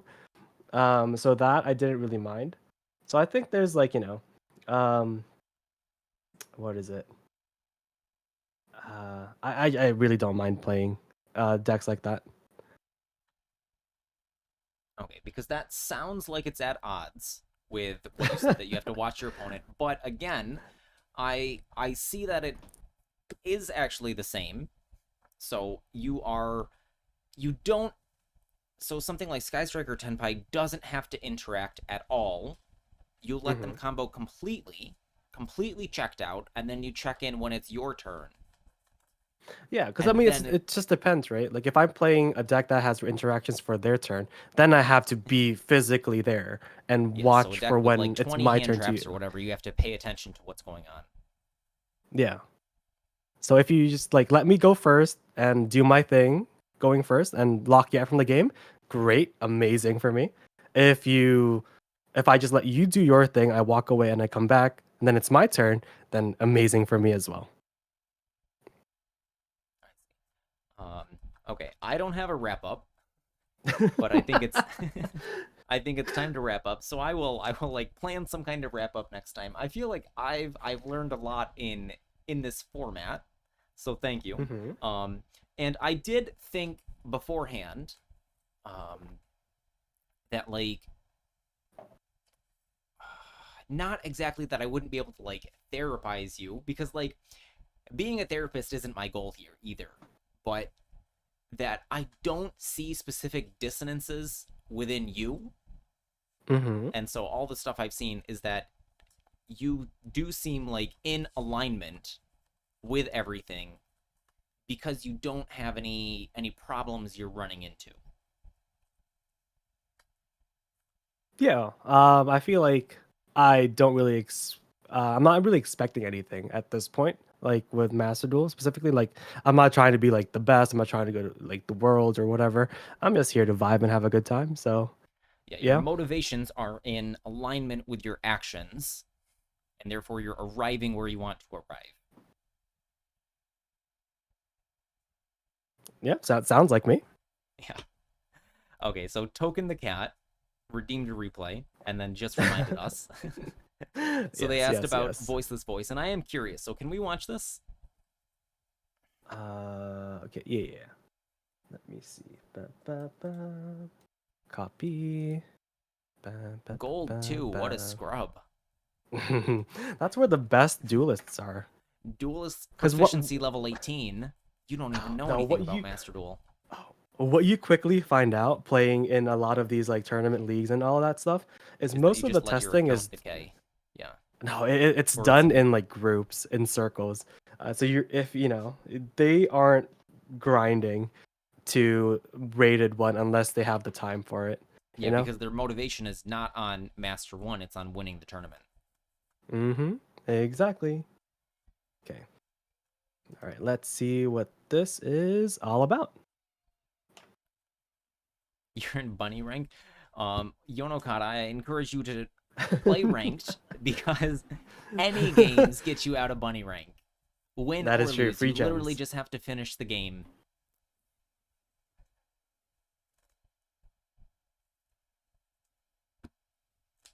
All right. What do we have here? Seems pretty standard so far.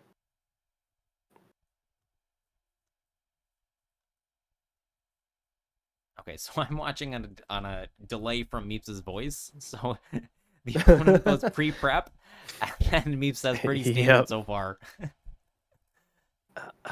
Yeah, I mean, we're pretty standard, yeah. So it's like make Barone here, right? And that seems to be all our interaction.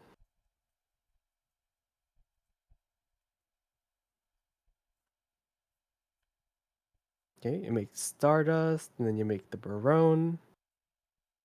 Wait, what? Satellite Warrior, you say?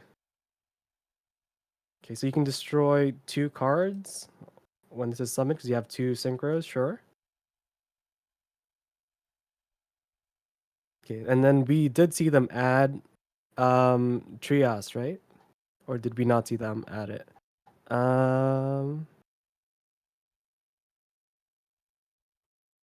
I No, didn't we see didn't the see them add it. Trios. Yeah. Okay, so that was unknown. Fair enough. Da, da, da. Okay. So what was the question about their deck? Uh Is why did they concede? oh, why did they concede? I see. All right, let's see. Yep.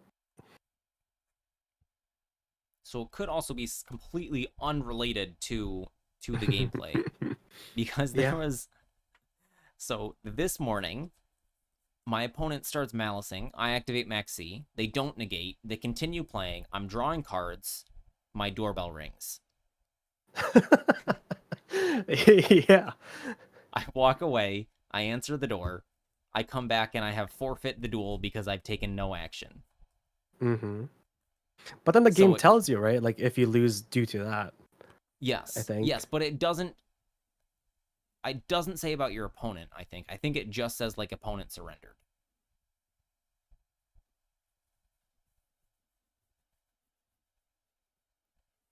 That's where you put an auto clicker on to not lose. It's crazy. Okay. Yeah, if I had just toggled off Interesting. completely, like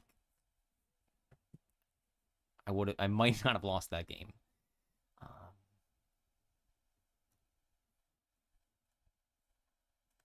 Okay, summoning the second Skull Guardian. And then because we destroyed the first one with Stardust, yep.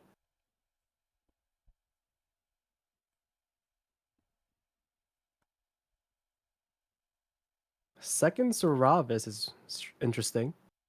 What rank is this? you can click on Uh their profile in the game to. I yeah, this think to is see where they Silver are. 4, I think.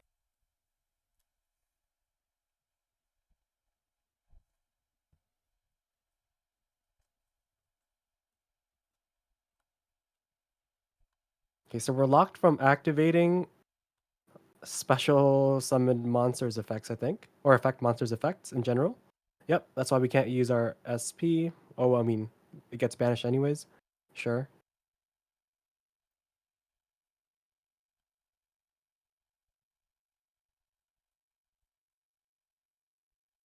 Okay, we're drill beaming in advance.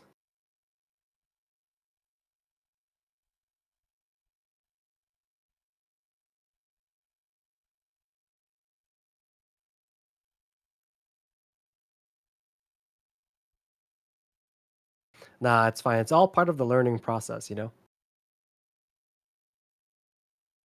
Imperial Dragon has an animation.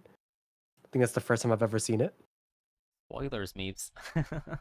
Wow, I should have seen that. Because he summons it now. So I'm just a few seconds behind on the Yeah, video. Banish their I see. monsters. No I concession can yet, think because he of can two still. things why they surrendered. First, the aura that you were giving off with summoning what is it called? Imperial Dragon, right? Spooky card.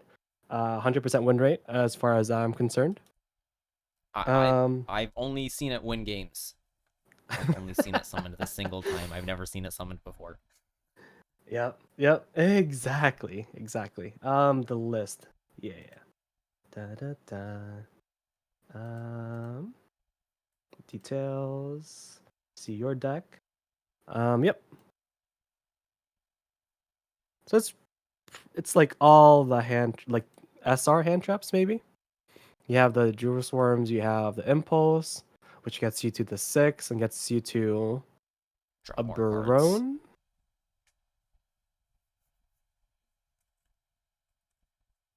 Mm, I just thought not something the Barone was a bit strange, but I guess you tried to pop 2 instead, which, you know, could have been good, maybe, if they didn't have Chios in hand.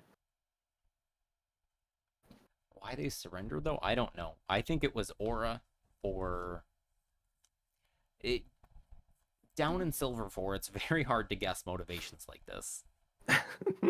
Because the lower you go, the like less plays make sense. So there was another like concept, the concept of bluffing that came Mm-hmm. across my radar, and the two dudes were saying that like there are levels to bluffing, and in order to bluff, you have to know what all of the like what is in the possibility space to begin with, and that your action tells your opponent that. So, like, if we go back to poker and raising tells your opponent you have a good hand, you have to understand that raising tells your opponent you have a good hand.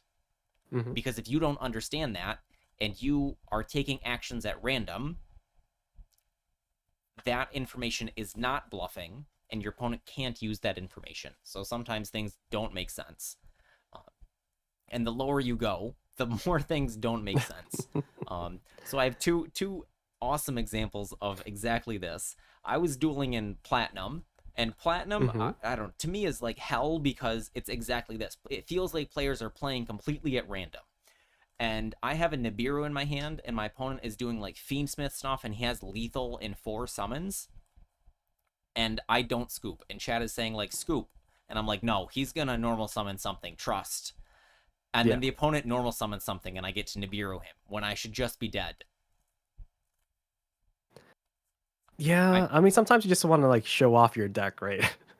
So you gotta do, even though you had lethal on board, you just gotta do the final push, be like, haha, look at my deck. And there was another time an opponent summoned the Shiranui tuner in attack position, set one, and passed. And so I'm playing around the Shiranui Icarus attack the whole game. Yeah. It's like, all right, he's gonna pop my thing, so I can't use like continuous spells. I don't remember what I was playing. I was like, hey, I will play around all the stuff. I think I was playing Crystron, um, because the continuous stuff mattered. So like, I can't activate inclusion without a spell Mm-hmm. trap negate because he'll just pop it. And then like I set up, and then I just missed lethal playing around this card, and then I pass, Oh.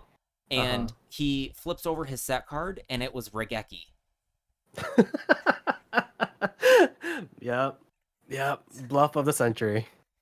So like, Got this is him. like beyond a bluff. Like, I don't think he was aware of the possibility space that could have been that he was that summoning your Shiranui and setting one tells me it's that, Mm-hmm. because that is like too big brain for everything else that was happening. So I generally try not to read into what my opponents are doing or thinking, especially like in low ranks and especially on Master Ladder, because it's like your opponent got their food delivered.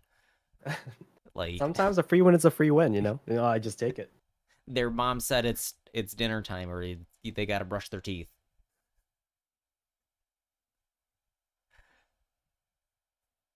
Gem, hi. Hi, welcome in. Welcome in, Gem. Hi, Jim. Okay. Thank you, Meeps, for having me. Thank you for being my first victim Yeah, of course, of anytime. brain picking. I might call it Thoughtseize. I like that. I just like brain blast. Like, I'm picking your brain Mm-hmm. and asking whoever it is questions about things. And Thoughtseize is one of my favorite cards. So thank you for coming up with Thoughtseize, Meeps. Yeah. Of course, of course. Anything for you, my friend. Okay, so I see that you have 8 hours left. Yep, we have 8 hours left of wonderful Master Duel. Have you finished Probably gonna the event? Nope, have not started. Probably gonna do some viewer duels and replays if people are interested, and then jump back and forth between that and anything else that people might want to do. Okay, that sounds good. I think I'm gonna do a little bit of the event myself and then go to bed because it's almost bedtime. Yeah, yeah, sounds good. And everyone in my chat, please go check out MD Dojo's channel. Great content creator, great friend. Please check them out. MD may or may not stand for medical doctor. Yeah, there is a VTuber who is an actual doctor, and their content is going over like medical stuff, and I find that really interesting. That's really interesting. Again, unrelated. So the way just I'm always on a tangent. There was a food safety podcast that I listened to some years ago, and You're not get that just when followed. it was pointed out to me, I was like, a food Mhm. safety podcast. That sounds like the most boring thing I could ever listen to. But it was actually like really, really interesting. And I was surprised that I was, for maybe a year, I listened to a weekly or month, however often it was, a food safety Mhm. podcast. Yeah, yeah. Okay, so I think I have nobody in my chat. I can't see. I have 17 shared viewers and one viewer, which is probably me. So nobody go follow Meeps. Let's go. Let's go. Let me open up my alt and oh, right, it's Proxeed. It's Proxeed M2. Proxeed is from me. Yay. Hello, hello. So Proxeed, go follow Meeps. You're fine. But yeah, 8 hours more to go. Hopefully I survive. Hopefully I survive. Do you have like a food and caffeine plan?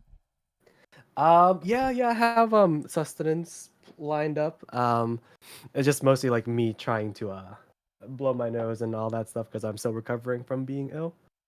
When you're a PNG tuber, nobody can the see you blow best your nose. feeling watching him. Yeah, that's the magic of it. Don't reveal our magic. Oh, I just checked. I'm already following you on my alt account. Sorry. No, you're good. I can't Thank give you an extra Thank follow. you. Okay. Thanks for having me, Meeps. And now, how do we end this? So I can end the Discord call, but I don't know how to stop streaming together. Oh, I can just end it. You can from just my kick me side. out of Yeah, here. Get out of my Mhm. house. Get off my lawn. Not an issue. Happy to do it even. All right, Meeps viewers, kick his ass. All right. Have a good one. Thanks, Meeps. Yeah.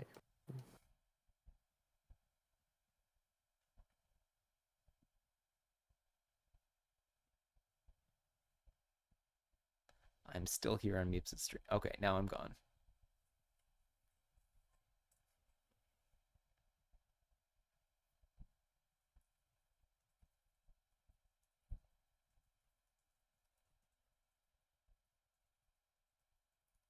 Okay, now it's just you and me, Proxy.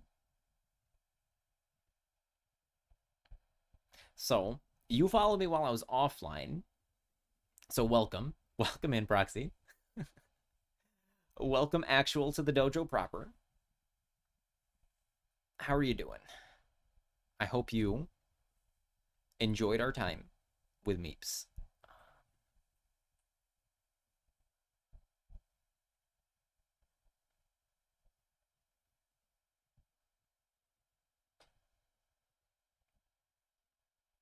It was interesting. Good. I plan on learning and creating like more of a structure.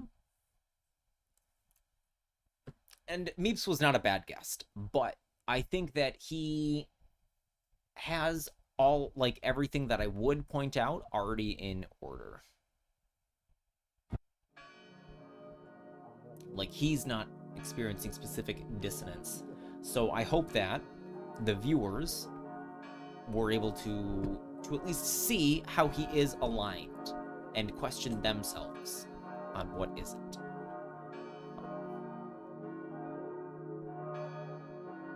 So let me open Master Duel. I'm gonna play a little bit. of the event. Have you tried the event at all?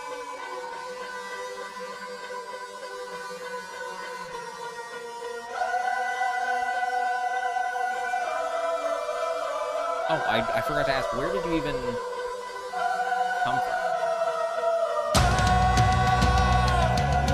Never kill myself to save my soul. I was gone, but I was out of know. I didn't come this far to sing solo. I'm finally holding on. Okay. There we go. It's because I had Meeps as my desktop audio. I had my desktop audio on coming in because OBS sources love to play tricks on me. And I couldn't get Meeps's audio where I wanted it. We're gonna need... I need to delete something. This one.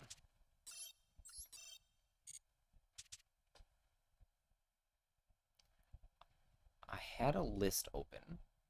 What's this? Hello, Mathjus. If you're here, hello. I saw you in Meeps's chat. Welcome to our little dojo.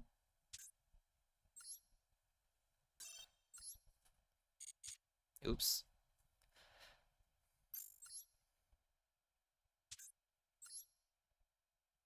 Just say Matt. Okay, that works. I should just copy this deck.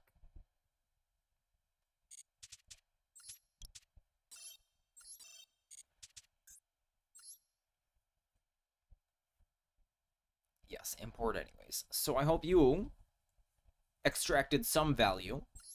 So my goal is to always, not always, my goal is usually to provide some sort of value. Small world in this deck. Huh. I did not look at this list carefully.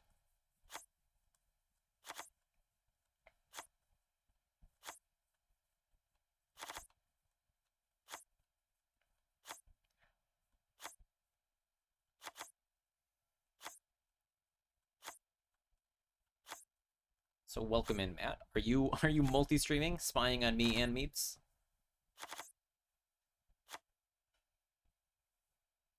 Okay, now we need the Malice monsters.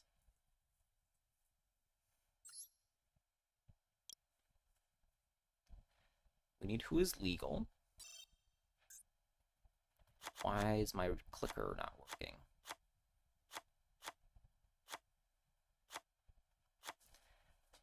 Okay, this guy plays all 3 traps, including 11.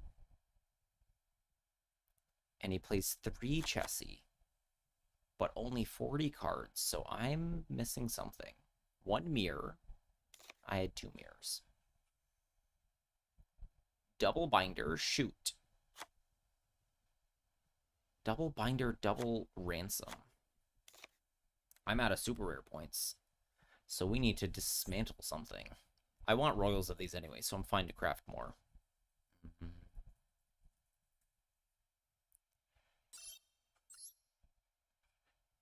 I thought about dismantling extra Chessies. Let's do standard, because I can dismantle things. Okay, there's a lot of cards I probably should dismantle that I am holding on to in case I play them again. This Wall Shadow is haunting me. Grepher's a card I like. Kizan is not a card I'm going to play for a long time. My windups are here. I don't think I'm going to play Dark World early.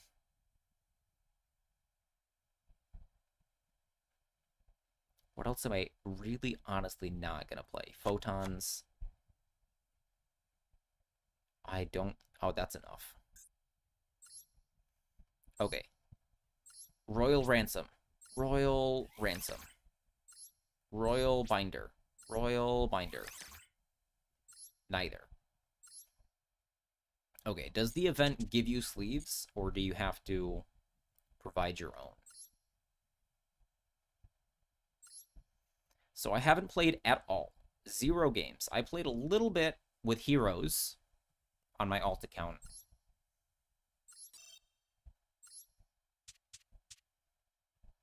I'm going to lose this deck. So let me copy it and put it in the Discord. So guys, I have my own Discord.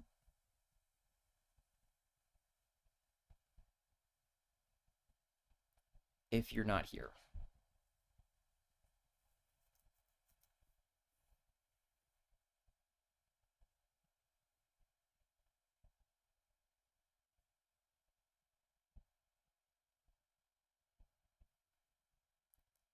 Okay, so slap this just sharing. Pride! Hello, Pride! What are you up to, buddy? Hello, Pride Raiders. Big raid. Raid W. How are you guys doing? Hello, everyone. Hello, Pride, and hello, Raiders. What are you guys up to?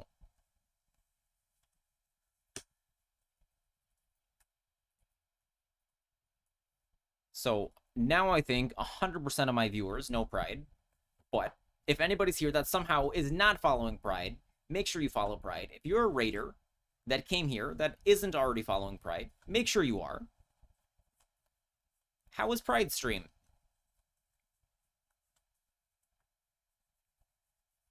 You just got off the Yu-Gi-Oh! Well, I'm just starting the actual playing. I talked to Meeps. I thought seized him. Picked his brain a little bit. And that'll go up on YouTube for later viewing pleasure. Probably without edits, because I'm lazy.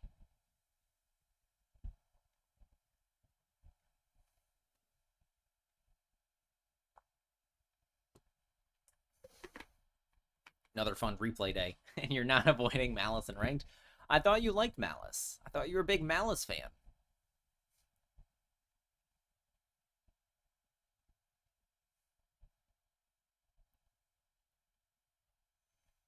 You love Malice. I love Malice. Malice is super fun. Can't stop playing. You don't like every game being Malice. Ah, I see. I love Malice so much, I'm going to play it in the event right now. It's Malice o'clock. It's time to be bad.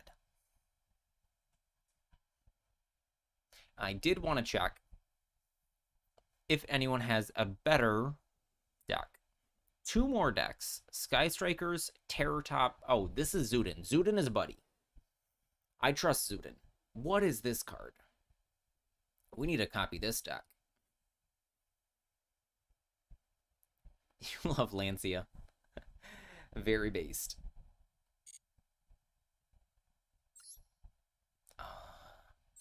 Can I... maybe I buy a deck slot. Because I don't have them all.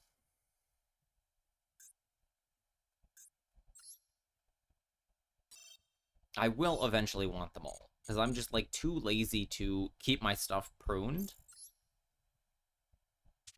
So now I have 30. Now we import. Import anyways. Yes. So Terror Top is the goo. And this is true. Dotscaper Lady Debug. Okay.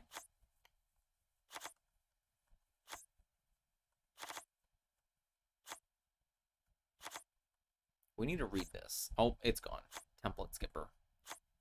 Because I've seen it, but I've yet to read the card.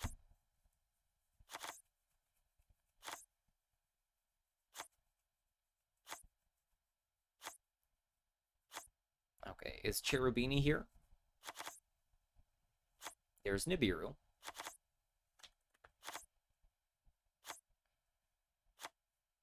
Cherubini has arrived. And then we need Malice cards. 2, 3. Oh, we're in the event. So we get single Dormouse.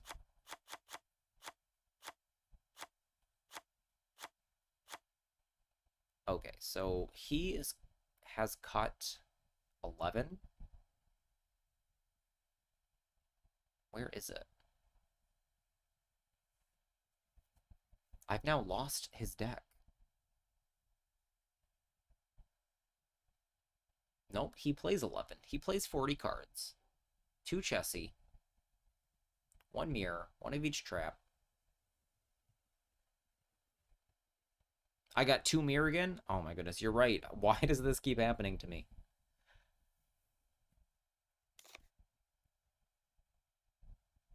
You got my back. Okay. Okay, those crafts were wasted, but I want royals, so I don't care. I was going to waste them anyways. Okay, let's read Template Skipper for the first time. We're going to need... Okay, we have Glossies. You can special summon this from your hand to a zone your Cyberse Link monster points to. Okay. Extender. Awesome. We got to read Meow Mine again, too, because I think that does the same thing. You can only summon 1 Template Skipper. Okay, so it's a Crusadia for Cyberse. During your main phase, banish a Cyberse from your hand or grave. Interesting. This becomes name for link material. Goo. This is goo. It thinks the cost of banishing Cyberse is a cost. It's not a cost, it's an effect. It knows. They know. They figured it out. Debug when it links searches at level 3 or lower. Yep. We have Code of Soul. Perfect. We're on transcode. To be seen. Is Decoder banned? Must be. What is this? Fusion Link?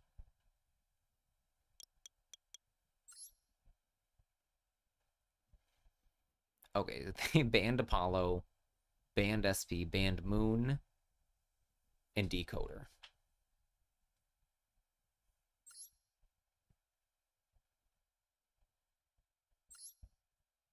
Okay, we will play a game, Freestyle,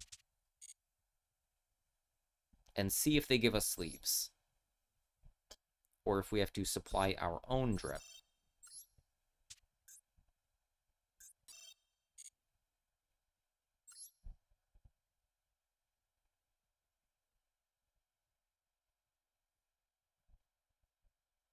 YouTube is not receiving enough video to maintain a smooth flow. Huh.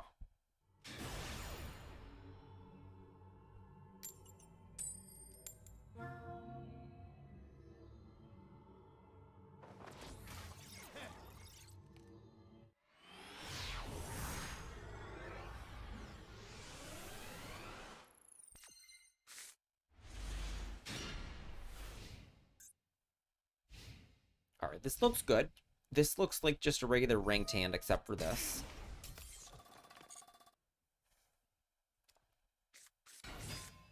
I'm gonna imperm, because debug... This turns off debug.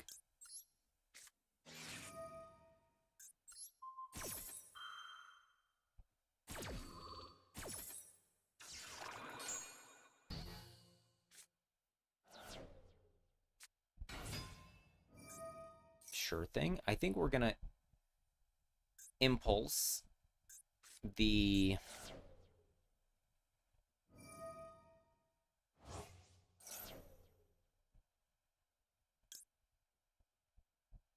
That's not what I want to impulse, is it? Summon an evil hero, summon the guy that foolishes? Yeah.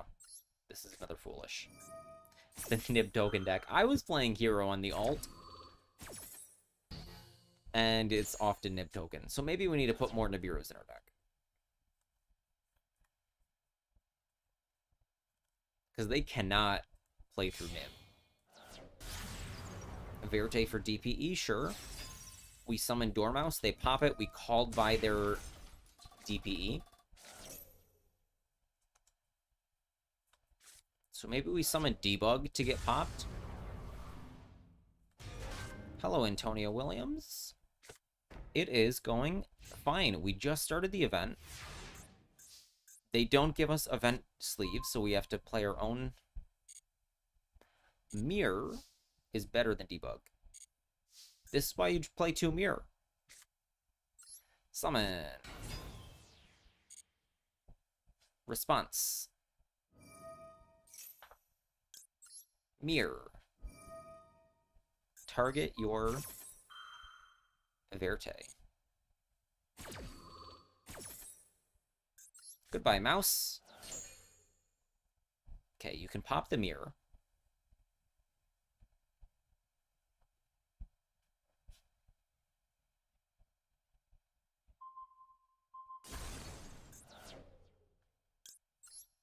He didn't pop DPE.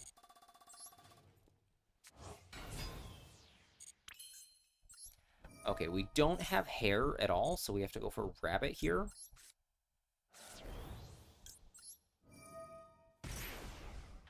What have you been playing on ranked, Antonio?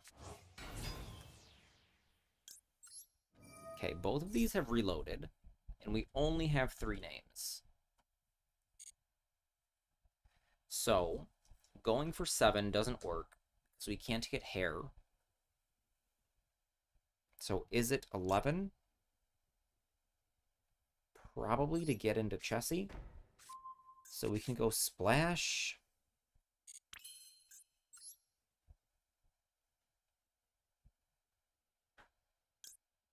Beanie doesn't do anything. Nor does Dark here. Sword Soul, are you gay? 10. Why not mirror target the DPE? Because I need to banish the... I clicked yes. Click yes. Activate effect. Oops. Okay. Not what I wanted to do. Okay. Because my mouse gets out of here anyways, so what he pops with DPE doesn't matter, and I was hoping he would pop himself so that I could call by it, but that didn't happen.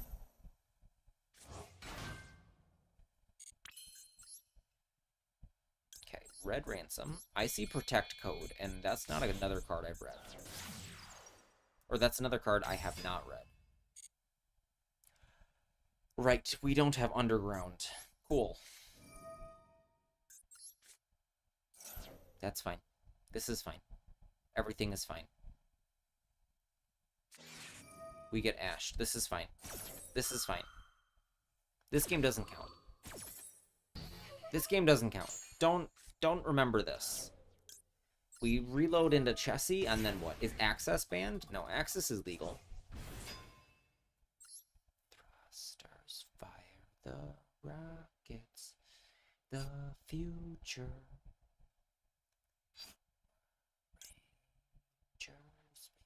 We're banishing, so we go Dotscaper or Chessie.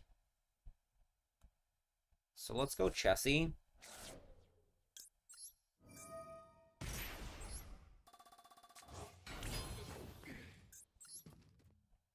So this puts another Dark in our graveyard.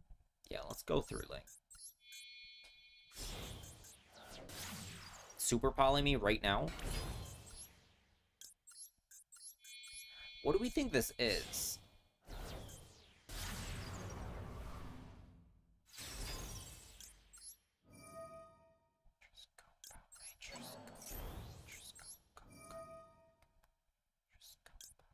Let's banish our Dark now. Hit your back row. Dark Supremacy.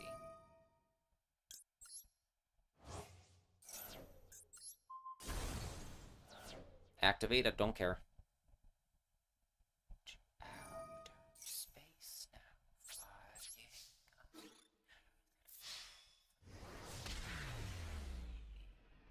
Okay, do look at that game.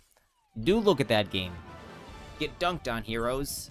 I'm sorry, Heroes. I've loved Heroes since they came out.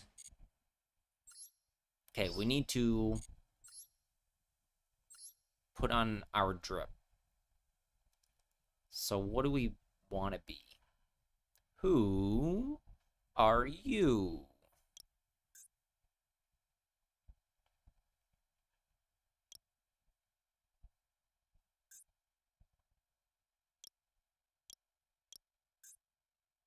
There's the graveyard. Pog.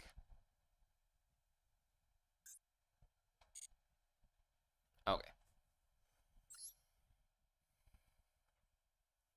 I didn't mess up at all. did not mess up. Every move was intentional. Okay, we get to go first. Okay, so Mirror and Hair, no, Underground and Hair are banned. We have all 3 traps, all 3 ladies. Who else are we missing? We're missing SP, Decoder Apollo. That's who's banned. Okay, this is not a hand.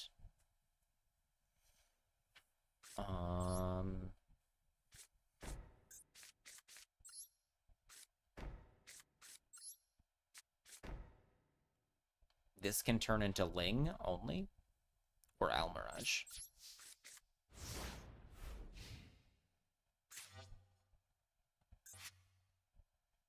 Access firewall, protect code, transcode, Serb. Okay.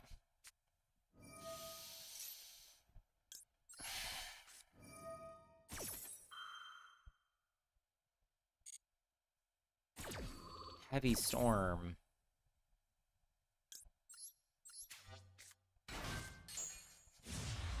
He's just got us, man. He's just better. I thought about holding this, but I wanted to set it so I can activate it in my Bibiru in any order.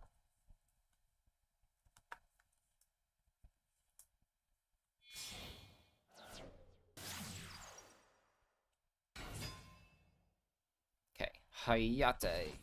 Hiya.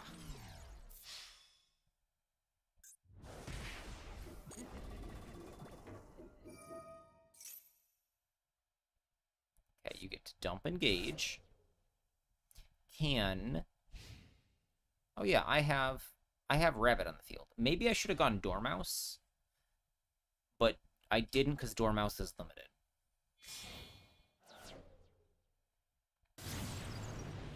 Dormouse is an ignition effect, so I would be able to activate it on my turn.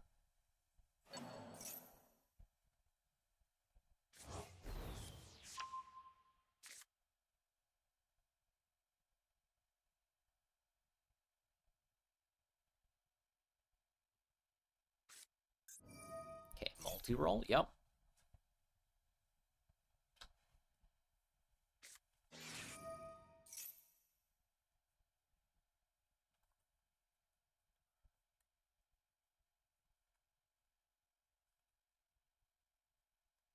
Phoenix transcode. Hold on.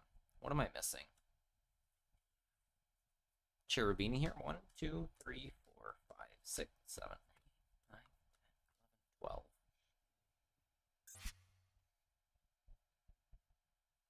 Okay. Access.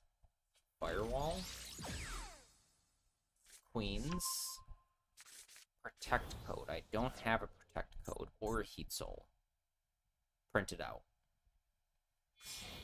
Transcode, Lizard, Splash Mage,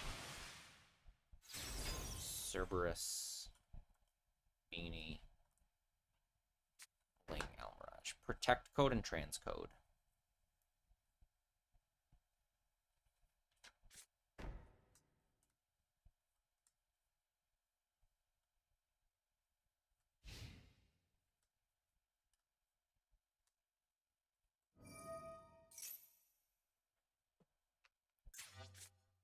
Or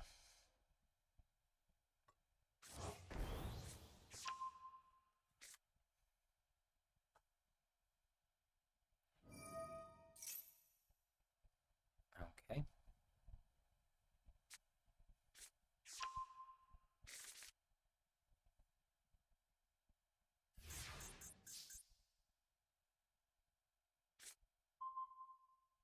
This might put us back in the game, or he got a Widow. 1 spell engrave. So I can Ling, Template Skipper, get Widowed, Splash Mage. Let's Allure. We're gonna draw something good.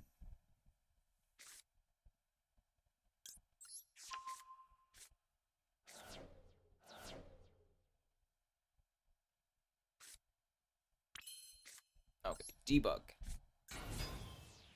Debug cannot search herself.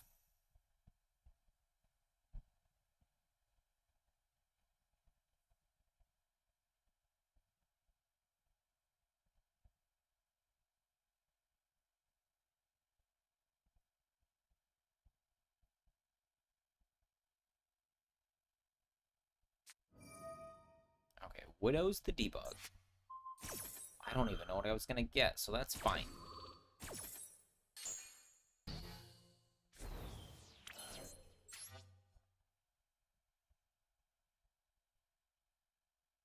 Okay, so it's Lizard or Splash. Let's go Lizard so that we can get the trap.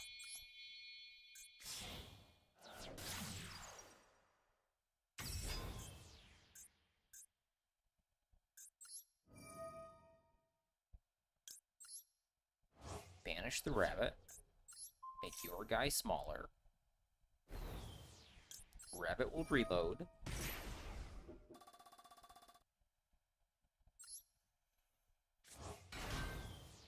Activate rabbit.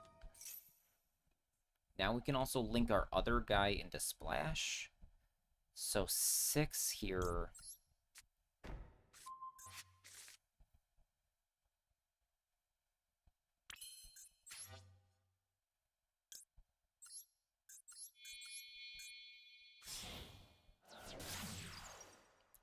Ransom.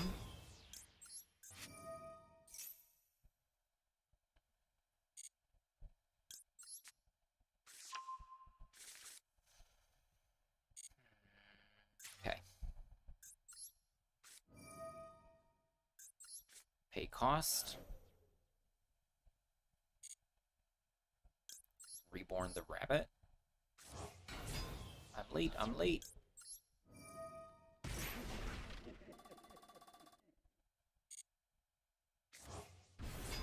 Yes, banish.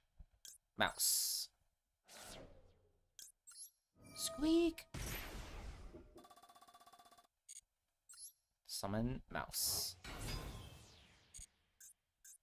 Nib. Mouse effect. Chessie. Okay, all of the gals have now reloaded.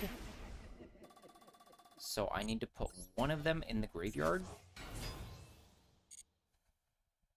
I put Chessie in the wrong spot because I would want to link there. So we can Beanie for Cold of Soul.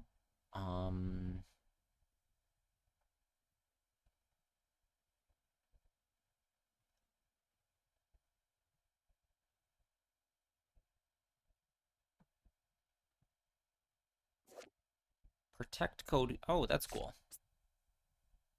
He's also like a skinny guy. I thought he was a fat guy. What do we do here?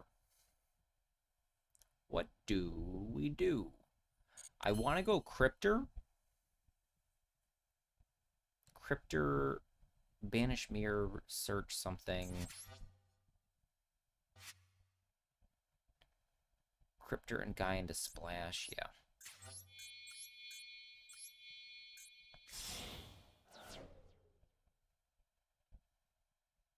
Well, this points to a monster. So EMZ Cryptor.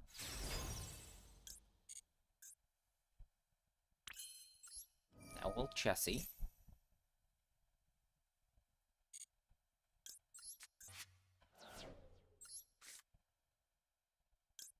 Signet Mining, very nice.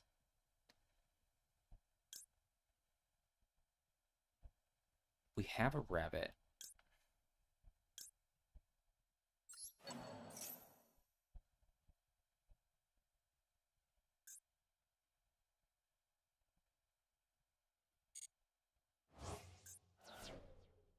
Okay, I'll just get another Chessie. Cool. What do we have in our deck? Signet Mining, I think. Rabbit is almost useless now.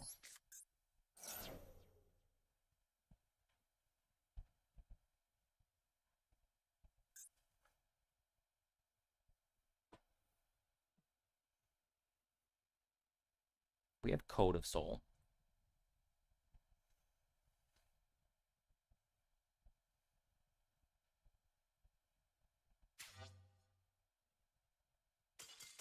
Okay, come on. I was trying to play the game.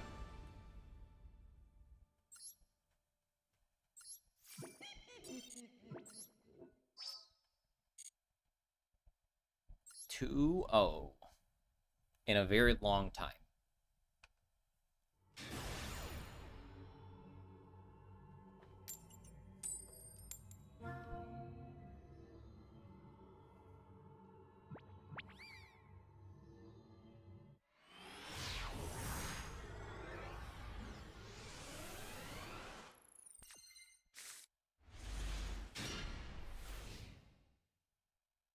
Where are... Okay, we have combo. We're fine. We also have this. Cool.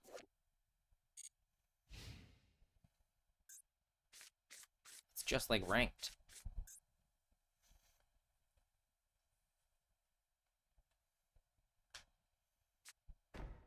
Imagine if they let us have all of our tools.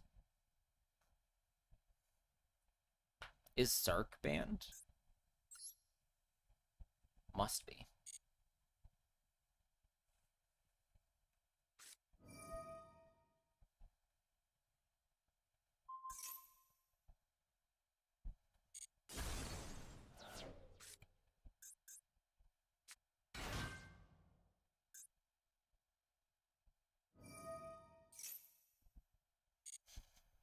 I'm not impulsing because I need to use the bell first. I could impulse. Impulse again conflicts with our hand traps.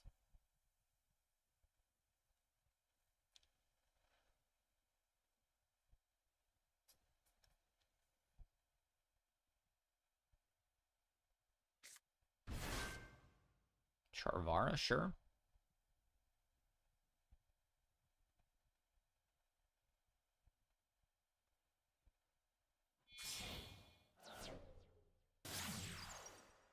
There's 1,300 messages in Malice. I'm not gonna find my ping.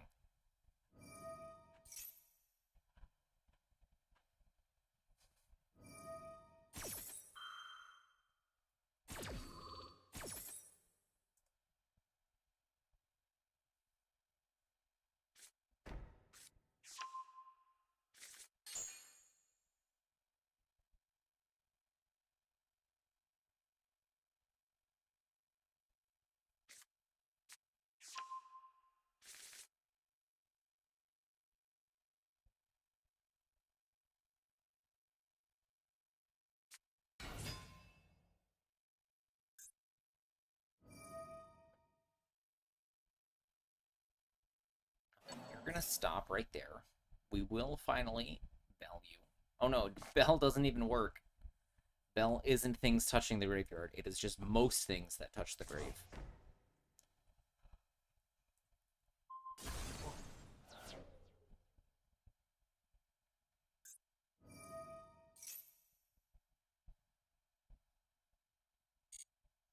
I should probably have just impulsed the first thing instead of extracting value from the bell, because there hasn't been a single thing I can bell.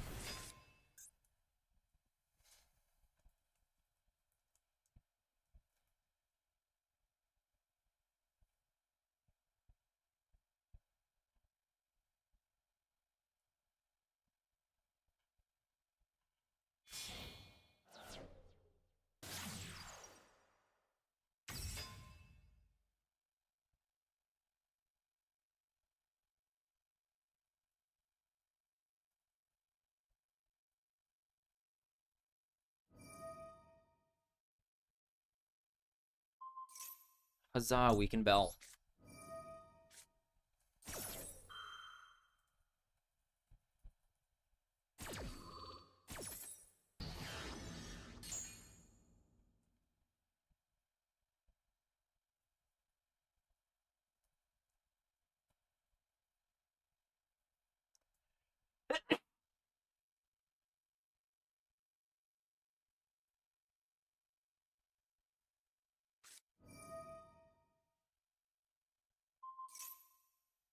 will now impulse.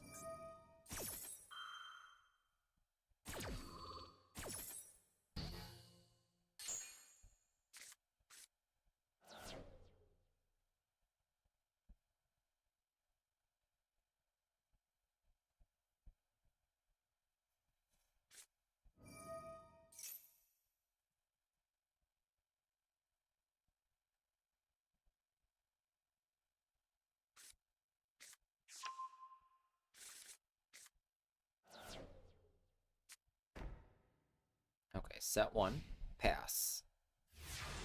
Okay, what is... Okay, escape.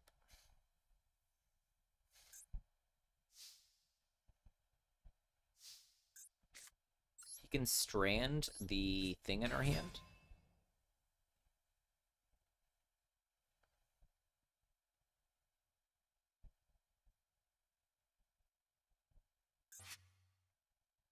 Huh. Oh no.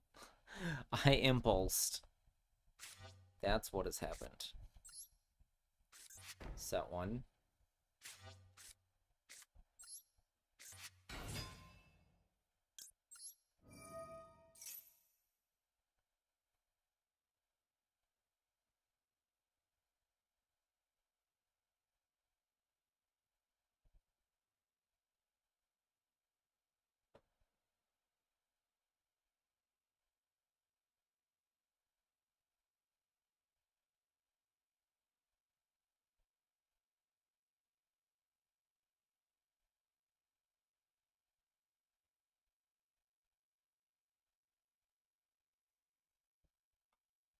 I think after this game, I need to go to bed. Because, like, I'm getting very sleepy. You are getting very sleepy. Indeed, I am. So, activate something? Not yet. If we summon a Link 2 without a trigger effect, we lose to Soul of Rage.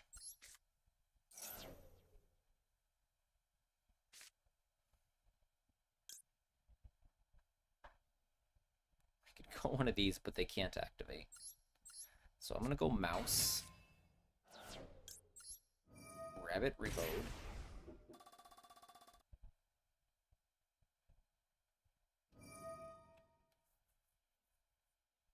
Eat my mouse is fine.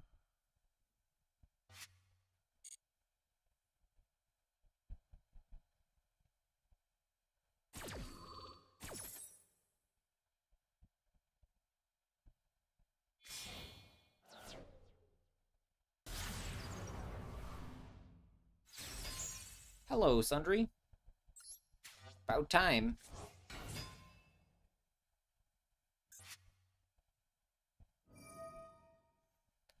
Target a card of the field. Shuffle into the deck. Sure. Target. Nope. Goodbye again, Rabbit.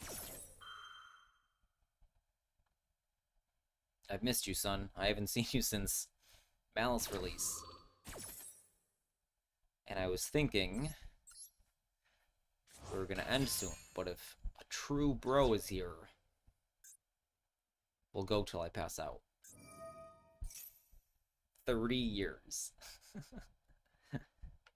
Something like that.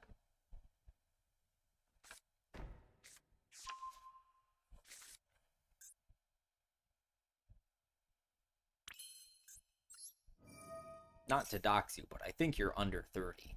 Didn't we decide this? Oh my goodness. Bro just has everything. Oh.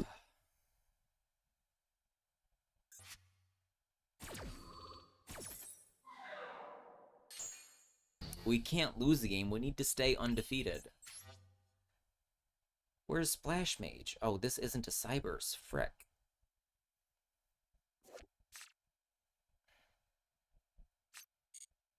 How did the Meeps thing go? Pretty good. Pretty good, I think. What do we do? We get got by anything. So, like, this is the only play. I think pretty good. I have some learning to do, some specificities, some ways to guide the conversation.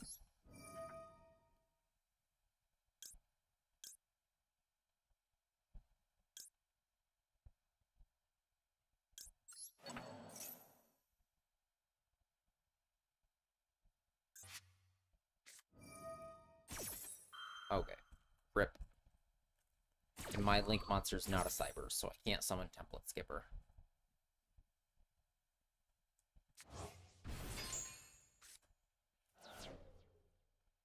I can crash and then take...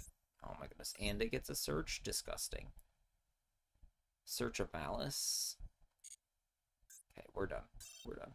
That game didn't happen. What did we do? So, right. I thought seized him. So what that means... So I was thinking... So I kind of ramble. I ramble a lot. It'll be on YouTube sometime. So, is this, like, Yu-Gi-Oh! Therapy idea? Where, like, it's not coaching. But where I can point out some dissonances and other things and, like, help people learn about themselves. And I think I did. So using so, like, Meeps is so hyper Johnny. Like, he showed off his 4 hearts deck. 3 hearts, 3 lions. That's what I was thinking of. It's not a book I've read. I want to read 3 hearts, 3 lions. I plan on reading it someday. Eventually.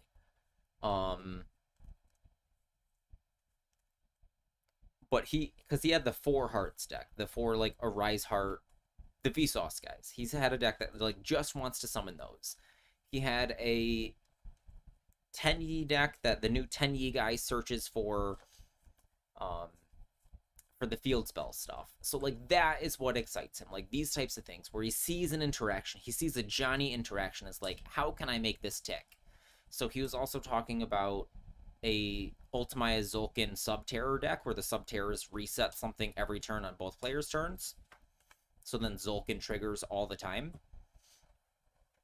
And at the very, very end, so, like, yeah, so at the very end, I said, like, therapy, like, isn't quite the thing. Like, Yu-Gi-Oh! Therapy isn't quite what I'm aiming to do.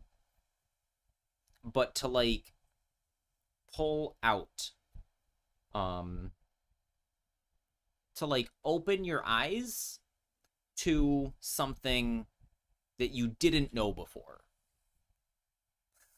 He has the brew brain. Yes, he has a super brew brain. And so I also, one of the questions I asked him was, is there, so again, super tangent. Let me finish me. So remind me about decks he hates. Brew brain. So then I've, like, realized at the end of our, like, thing, so I need a wrap up. I need a way to, like, finish what we're doing. To, like, tie a bow and everything to say thank you, goodbye. Because I'm bad at that. I'm like, it's this, like, Midwestern, I'm from New York, but this, like, Midwestern goodbye. I will go on a tangent about this, too.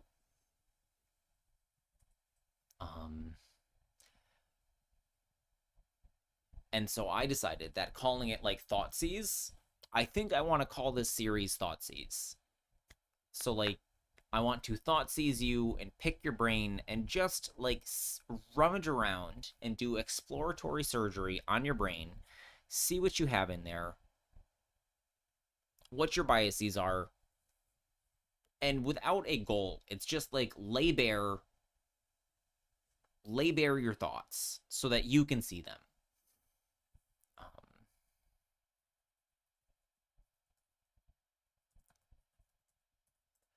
So the only issue I have with Thoughtseize is that it's a magic thing, but I think it's not that much of a problem. So one of the things I asked him was, what's a deck, like, is there something you would refuse to play out of principle? Like, just for whatever reason, whatever your reason is, your personal reasoning, you would not play a certain deck. And he said a deck that, like, his friend has, a generic friend, like a friend, not one specific friend. He had an example. But if a friend, like, really loves a deck and has, like, claimed it, then he won't want to play it. And then I basically said, like, because I had previously identified that he's so hyper Johnny, he wants to express what he can do. He wants to show off what he can do. So he doesn't see anything wrong with his friend playing whatever deck. Grand Viking! Welcome back, Grand Viking. I feel like I haven't seen you in a while. You are my first return sub. Yes, I appreciate the sub. Not true. I think Pride has subbed. But yes, welcome back, Grand Viking. Your golden hair, the newest Splendor Patrol, is still here. I did wrinkle her a little bit when I laminated her. Let me pull her down. I don't know how well you can see. There. So I put her through the laminator, and she, like, got crunkled. But she's still here. She's still rocking. You're an OG.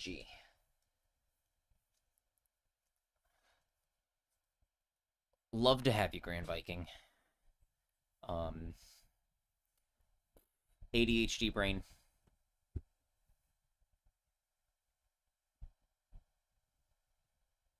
So Meeps's friend. So I explained, like, this does make sense to me, because he said, like, it doesn't really make sense, and I'm like, no, this does make sense to me. You're, like, brew brain and expression brain. So if his example was Sword Soul, that he has a friend that plays Sword Soul and, like, loves Sword Soul, and so he doesn't see anything wrong with that. That's awesome. You love Sword Soul, great. But that Meeps feels that this is stifling his expression of self because of his strong association of Sword Soul with his friend. And he said, like, that makes a lot of sense. Yeah, got back on track.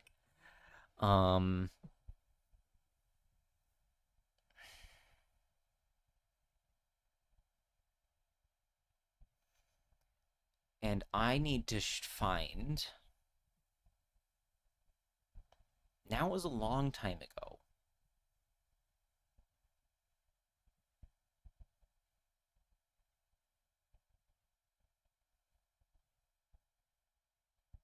Was it this one? This guy is funny. Maybe it was that one. I don't think it was that one.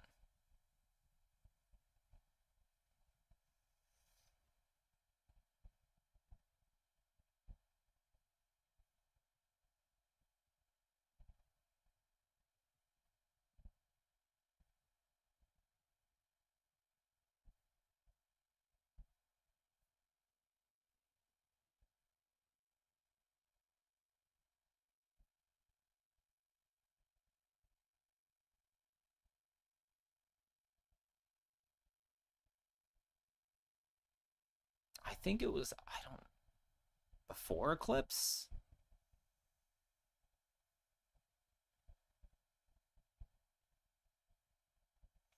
Yes, he's very, like, clickbait, but I'm looking for something. It wasn't this one.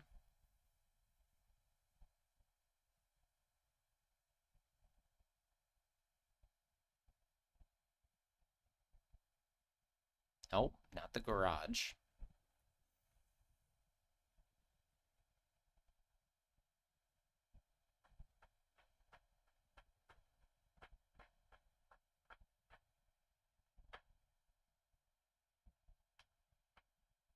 He's just sitting and talking. students like social studies for British. No, no, he's not. He's not. Let me do another search.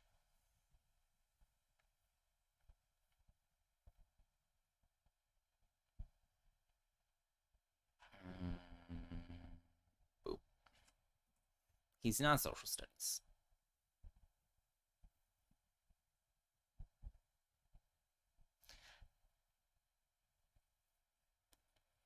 Lost in the pond.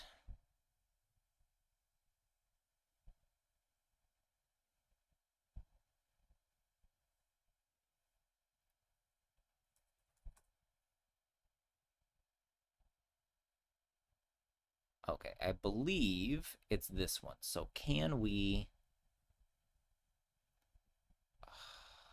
What is happening?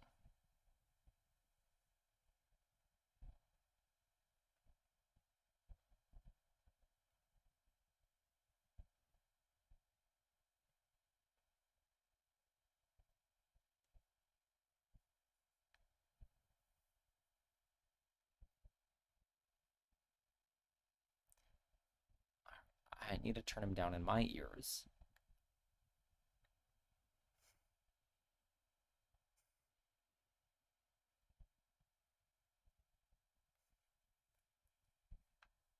How does he sound?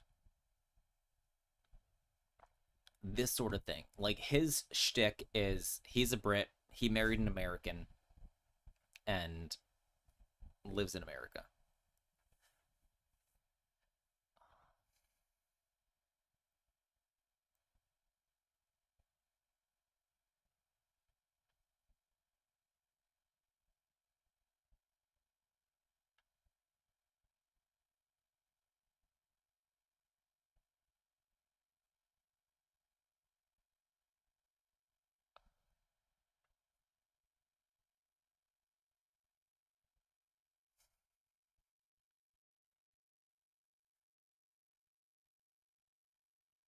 Okay, so this one. So I thought this whole video was funny. This whole guy, he's very funny. I want to get to one specific point, but this whole, like, his whole point is, like, America is overly friendly. Hold on, maybe he says it.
Okay. He says, yeah, I do this too. So here in Spain, it's even worse because it's not a hello. They're like, I feel the same way. So he says at some point later that, like, Brits, if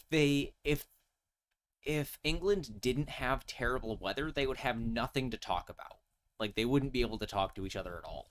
Um, and so here in Spain, they're like even more friendly than America, which is very funny to me because, like, I feel the same. I feel like a shut in. So people are talking to me and they will stop you and talk to you.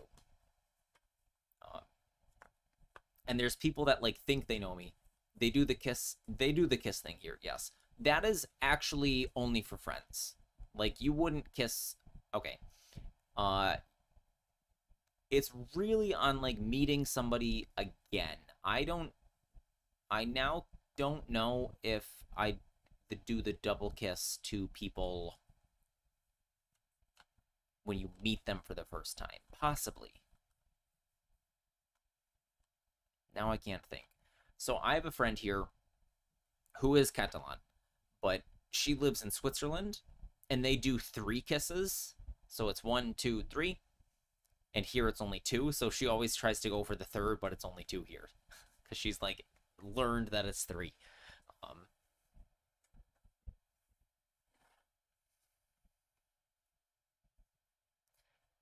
And also, like, I've seen people standing and talking in the street. So, like, there have been times I've gone out. I see a neighbor or whatever. They're standing in the street chatting. I wave or say hi or whatever. I keep going. People enthusiastically do that or try to teach it to you a few times. I don't know. It just kind of, like, happens. Like, I let it happen to me. Like, whatever they're going for, I just, like, try to go along with it. So the butcher here in town also takes forever. It takes, like, literally 45 minutes or longer sometimes, and I just have to stand in there. So there have been times I've seen somebody just chatting. I then go to the butcher. I go to, like, all the other shops in town because I need to go to every single shop in town. And then I'm, like, going home, and my shopping trip has been, like, an hour and a half, and they're literally still standing there talking. Like, the same people. It's like, what? It's sunny today. There's nothing to talk about. There's no gossip happening. There was another time we went out for dinner with our friends. We got takeaway, and we were, like, walking home back to their flat. Because that's just people enjoying. No. They are standing in the street. They have shopping bags. They have things to do. And they're standing and chatting instead of, like, they're not chilling. They're just standing on the sidewalk. They're not hanging out. They've run into each other. And then, like, must talk until they fall over. Because there's other people that, like, hang out and talk. And that's fine. That's fine. I don't have any problem with that. I find it odd that they meet each other and then talk nonstop. Yeah, they're really enjoying it. They're really going at it.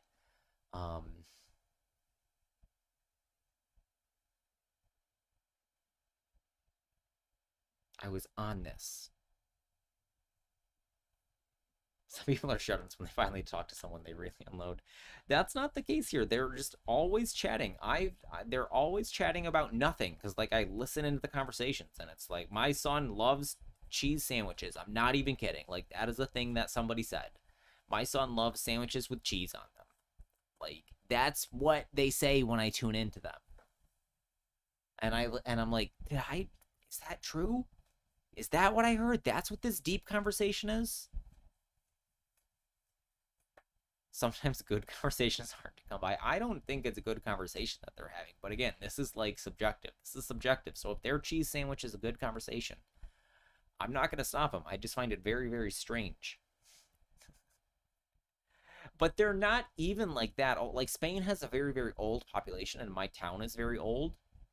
But, like, it's not just the oldies. So I was saying, we got some takeaway with some friends, and we were going back to their flat.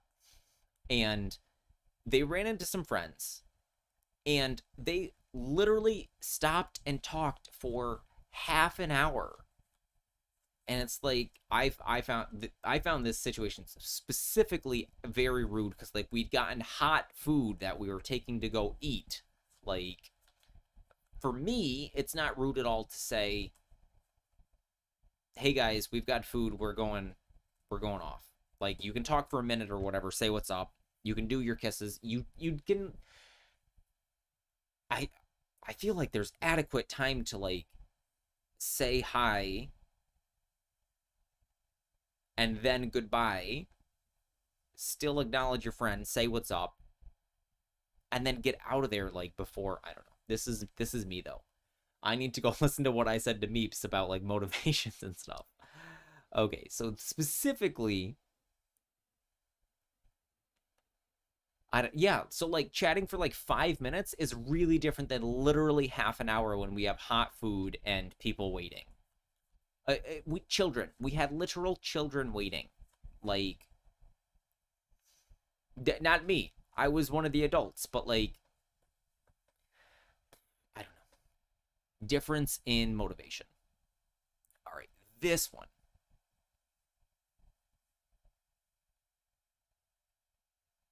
Not this. This.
Yes.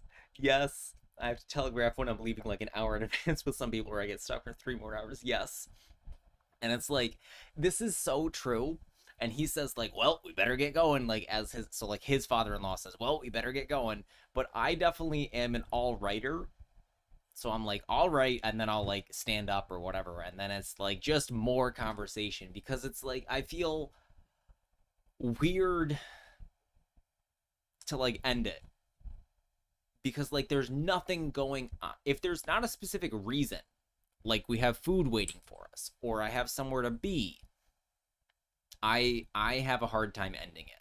And this is the position that like my friends were in when they met, when we had the food waiting for us. We had hot food in a bag with children. I was also very hungry. I'm blaming the children. The children just ran, I don't know, they were complaining too. They complained that they were hungry when we had food that we'd already purchased. But they were like running around outside. And this was the position they were in. They felt like they couldn't they couldn't say goodbye. Couldn't say, well, we better get going. And then you move to the kitchen, and then the porch, and then the car. And then you say, drive safe. I had a rule. Everyone knows I leave at a certain time. Ass in seat. Yeah. So this is like similar. So I set like specific boundaries with my kids, of like, we are leaving at precisely this time when this happens, and I will leave without you. It hasn't happened that I've left without them, because they know I would, because we're just at my friend's house or whatever. Homie Nick will be walking me to the door and randomly asking some random ass question he knows I'm going to engage with. Boom. Standing in front of my car for an hour. Yes, that is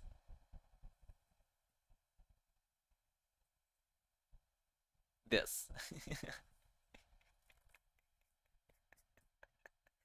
Exactly that, yes. God damn it, Nick, you know the thing to ask. And I feel like the like ADHD type brain is like, you can't not. Hold on.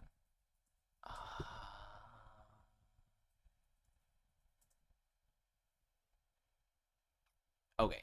So this joke goes in a, which one was it? This one? It's this one. Okay. Okay. So he go. I don't remember where. Oh, I remember where he goes. He always goes somewhere not PC, and I love Louis C.K. for his like basedness.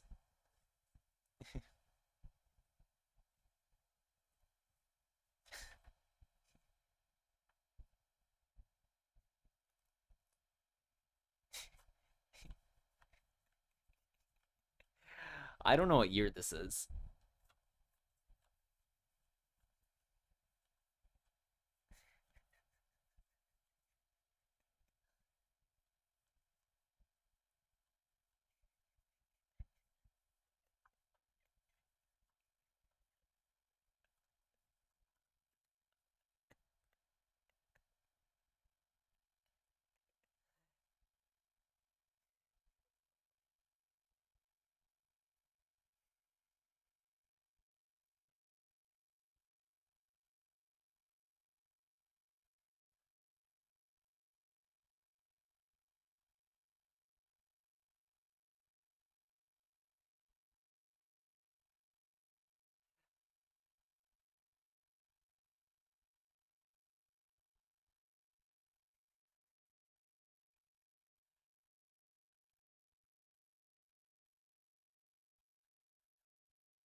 Specifically, the like this friend on like asking you something. That's what's up. Good Master Duel. Good Master Duel content. Oh, we need to watch Duel Live. All right. All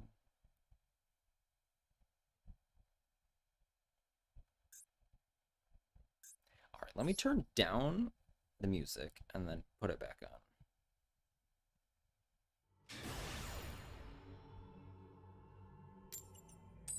Okay, back to the game. We are gaming. You have some replays you farmed.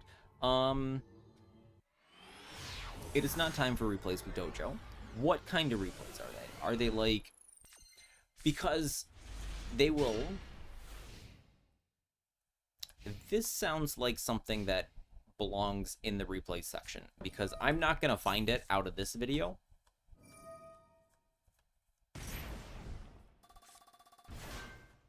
And I want it to be on the YouTubes with my awesome organization, as you can tell.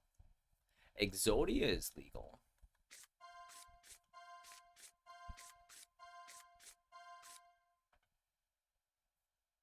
So we have debug template only.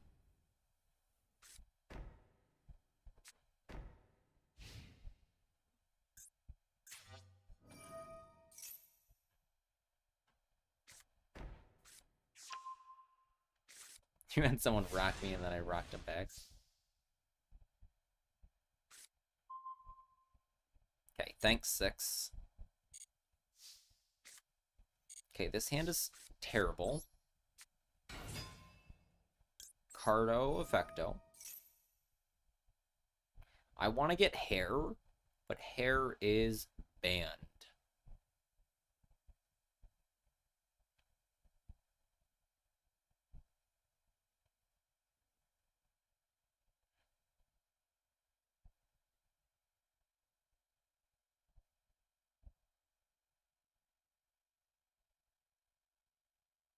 So I also read Alice in Wonderland. Just the first one. I haven't read through the Looking Glass yet. And it's very good. I liked it a lot. Very good. Very good writing. A lot of, like, lessons in it. Okay, so now we get to negate his trap. Although he has 2 more.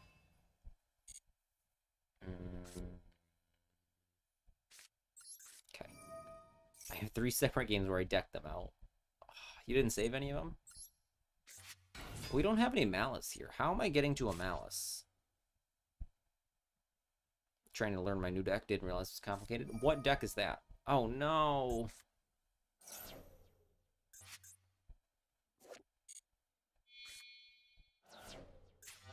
Bonk. Buy monsters. Rika Sunseed. Yeah, that is not an easy deck. Now he kills me, because this is 5,000, this is 23, and then anything else is lethal? Don't care. Oh, the replay was grayed out. Oh, disappointing. I should have let him kill me for gems. Yeah, Rika is not a... None of the plant piles are simple.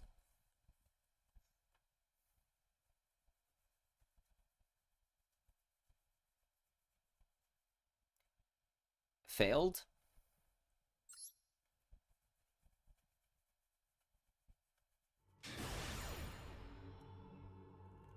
Also, I gotta say, just randomly, because I remembered now, Dennis, thank you. You're a real one. You know what you did. I don't have another contact for Dennis. So I gotta say some other more visible time. You have less than 2 weeks experience with Yu-Gi-Oh! Oh, that's right. You are new. What are we doing? Yeah, we ash this. Stop. Pray is once per turn. Not reading his cards. Rip.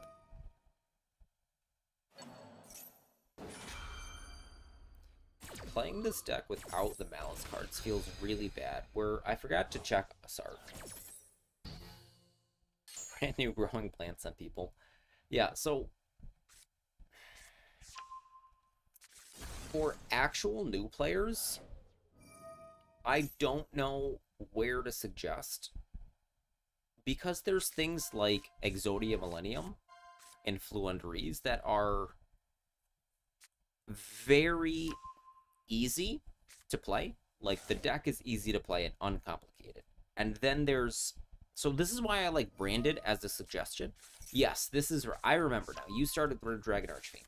Red Dragon Archfiend is not a bad one.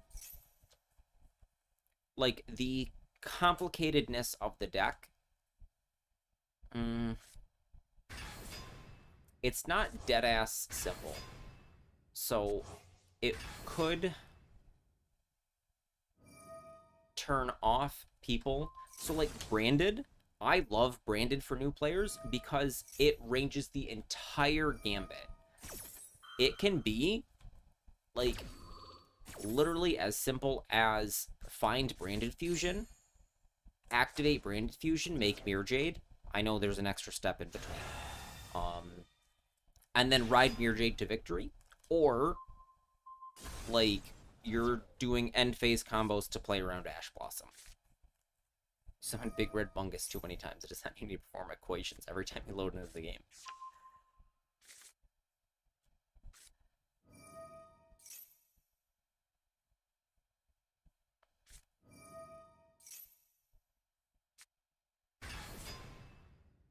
It's Red Dragon Archfiend with Bestial and Earthbound support. Well, I think you would play Bestials in a, like, the most competitive version anyways. What the flip is this? This is not selling the new pack. Here's Mirror again. Why do I keep drawing Mirror? I have 1 copy in the deck.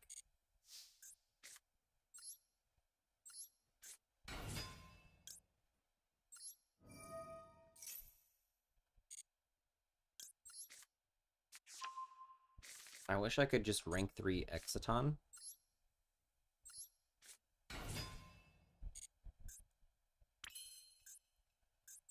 But I've got what? Beanie? Serb?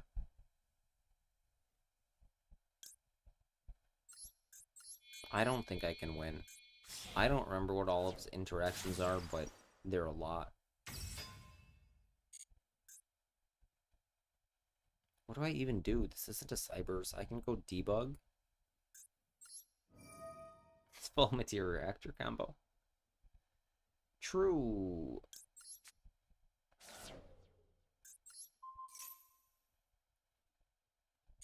No, I definitely agree with, like, doing your research.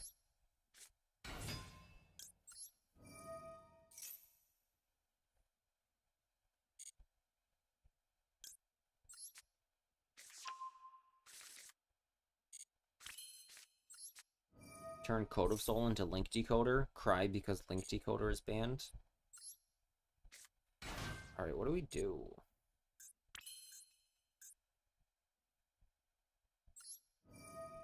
If I link summon it, it gets banished. I don't... This one.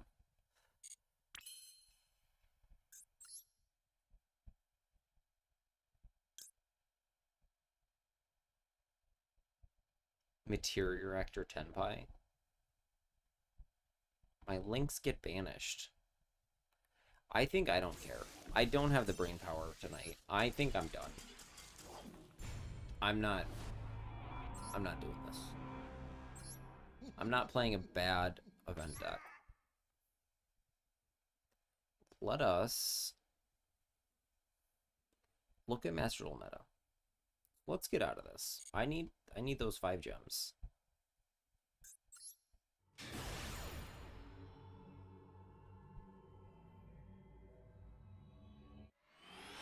Yeah, solo mode, I think, unfortunately, does a bad job of showing you what decks really are. Like, I wish they had a loner. Like, a really good loner for the deck. Like, with Maxi, Ash Blossom, Called By, etc. Like, full power, super strong loner that you can play unranked.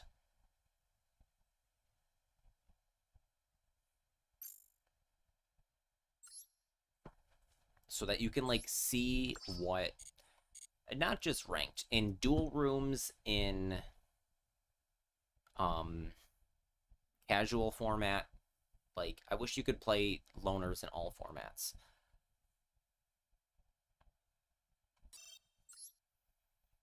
Okay, let's look at Master Duel meta. Is there anything funny on here? I will look at these.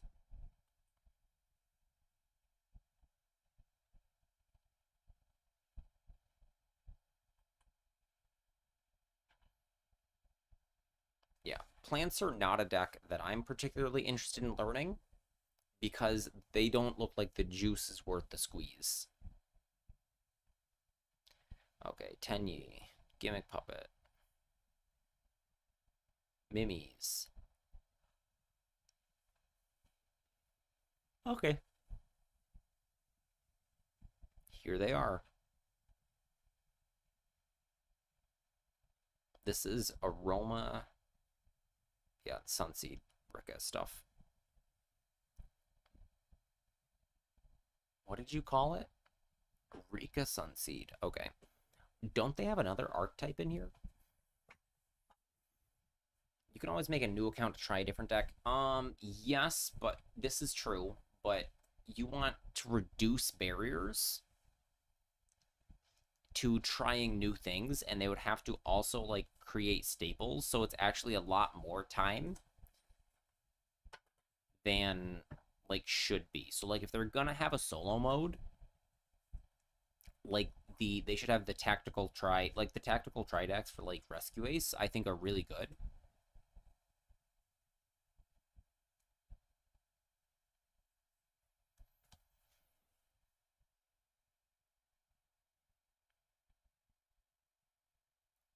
Exodia is considered spicy because it's untiered.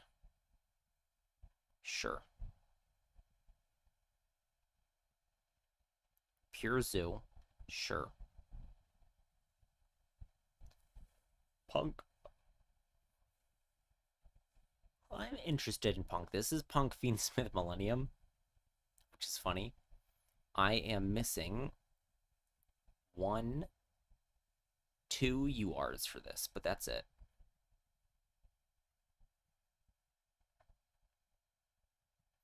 Hey, here's that deck, but it's got this Centurion junk in it.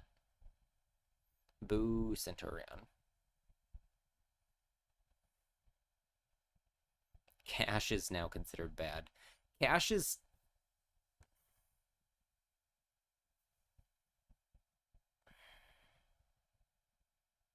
Cash is like a standard stun deck now.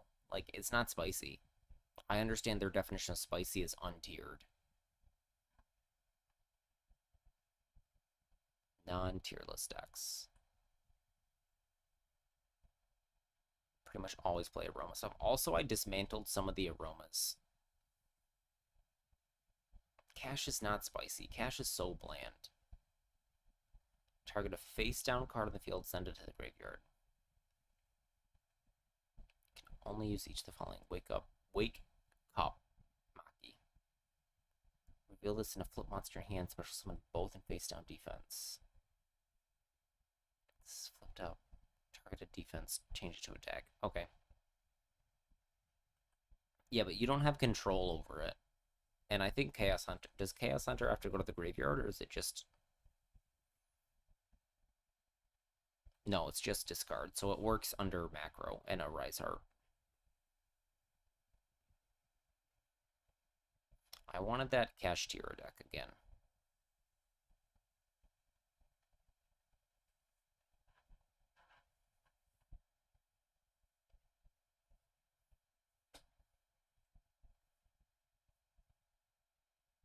How does... It would be the same as macros. You Arise Heart and Lancia, and then they just can't do anything. Or things don't get banished. I would not call Chaos Hunter an extender because you don't have control over it. It does work during either player's turn.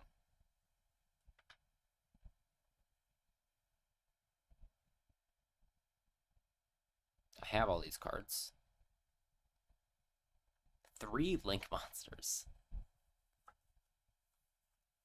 What's the guy?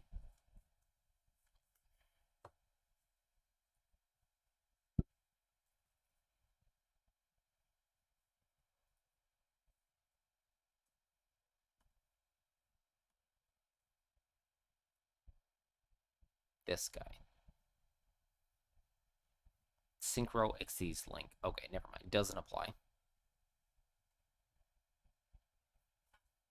That Guard Dragon or whatever is what? Just 3. What does he do? Other than be 3 links. Must summon it. Can attack all monsters your opponent controls once each with 3,000 attack. It was crazy and entered a tournament with the GX theme, picked a dead archetype, and really lost badly in all but 1 game. Well, that's kind of... Again, this is like... You're acknowledging that. So, you're acknowledging that, like, if you bring in GX theme just to a tournament, if you pick a dead archetype and bring it to a tournament, you're not going to win. So there's like not... That's fine. Like if you're just playing because you love playing the deck or whatever, that's fine.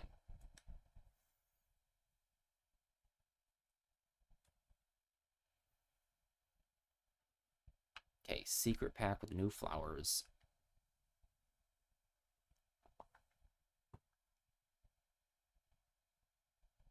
I don't want any of these cards. Maybe I craft this for the secret pack opening. The whole tournament was GX. I see. So what did you play in it?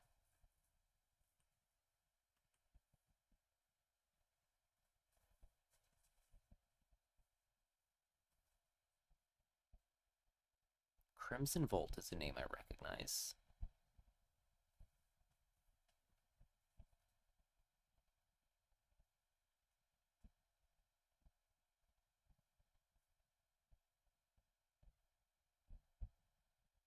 Crimson Volt also submitted one of these decks.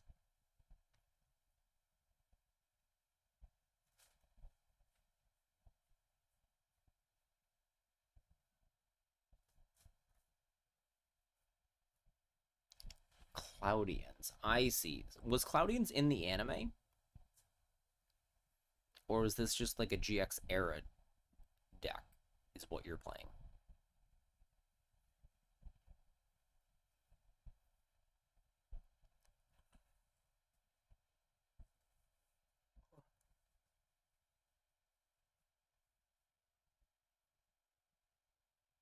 It's Adrian Gecko.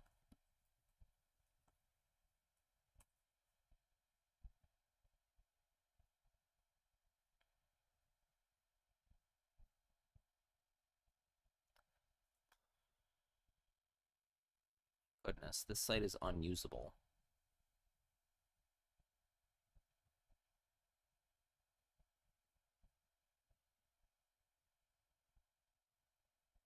Tell me about his decks. His Cloud deck. When did he appear?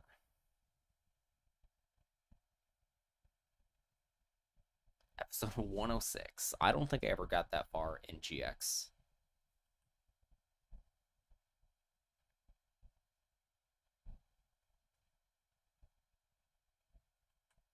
Is this deck just like fully legal? One Lotus. One Throne. One Phantom.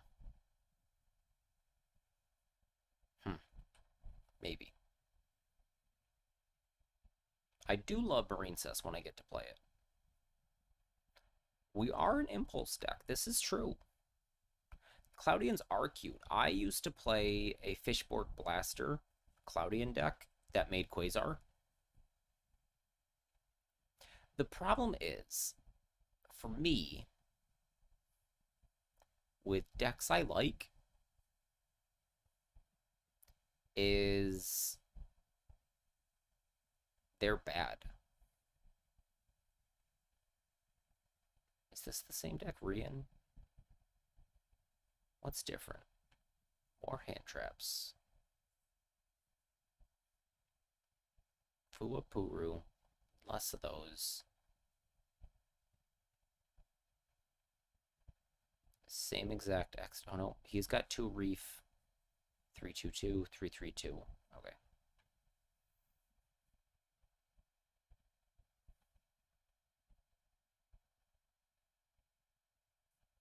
I have a Royal Dive.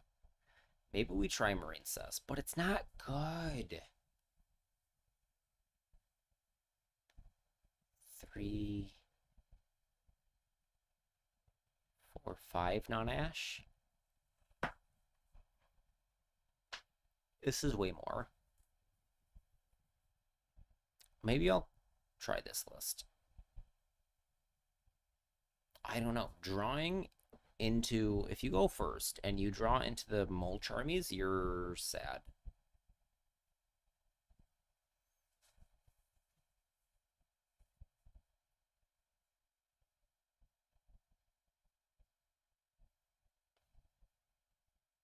I have all the Azamina stuff, yes.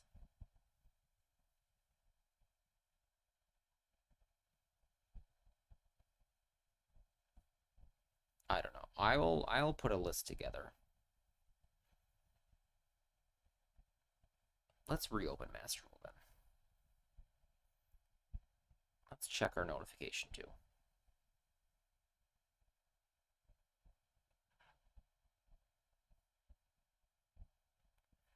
Why don't you play Called By? I can only counter if the Chain Lancia. Chain Lancia.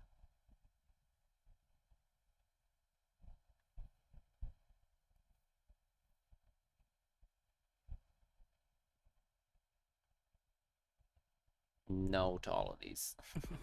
Short answer, no.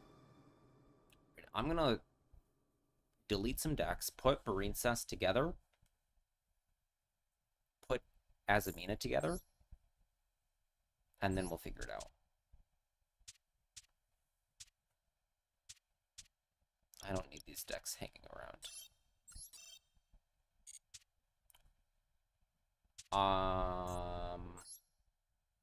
Well, I don't think I have all of those cards.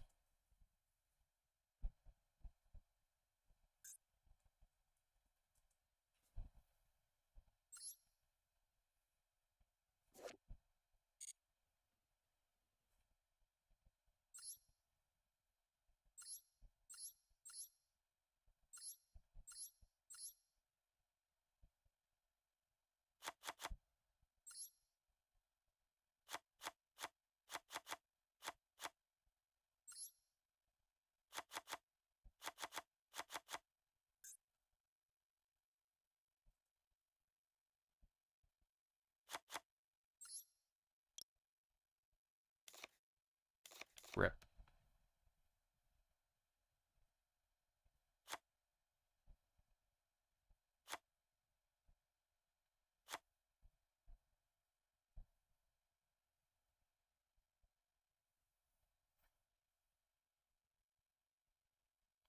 You have so much to learn, Freedom. Well, welcome to the dojo.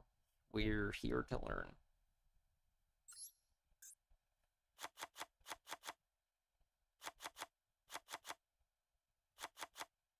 Surely this is good. Trust.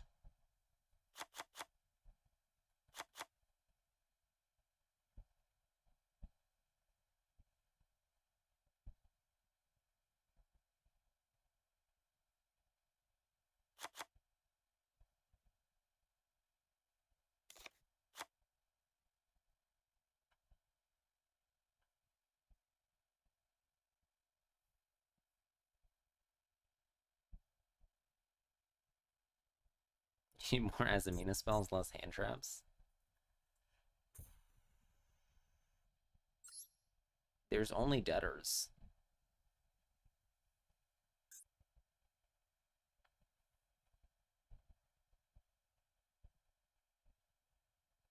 All right. Send me your list.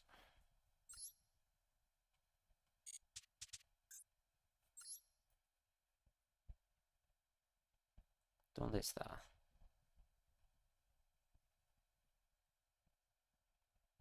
I like the simplicity of this deck.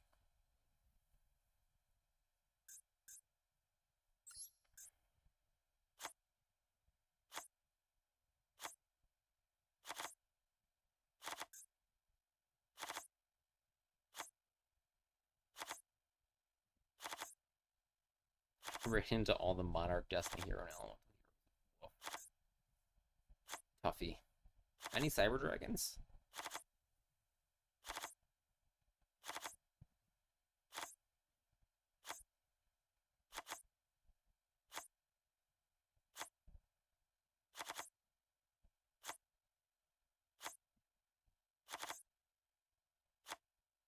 Okay, I like Second Reef, although I don't want to craft one, so I won't. The other guy has Crow, Valor, Droll, Nettle, Sleepy. Crow, Valor, Droll. Thoughtseize.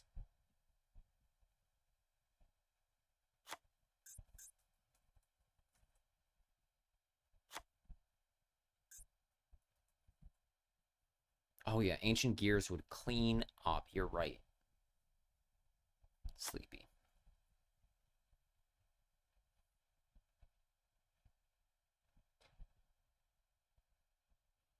Is Dive limited in the event? Because you normally play 2. Yes.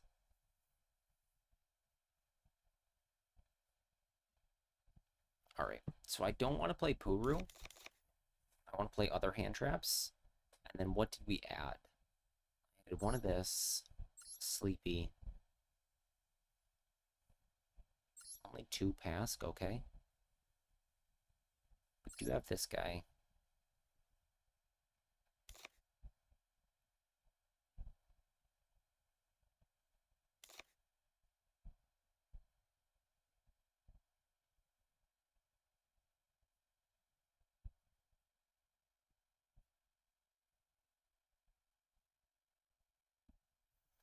I don't want to cut one Aqua Angel because it's once for duel, but you really want to see her.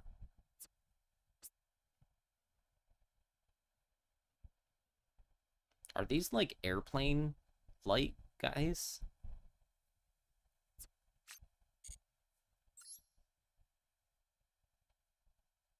Special statue win game. 1, 2, 5, 8, 9, 10, 16.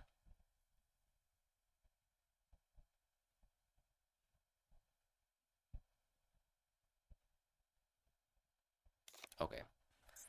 I'll just rock it like this, but later, because I will fall asleep.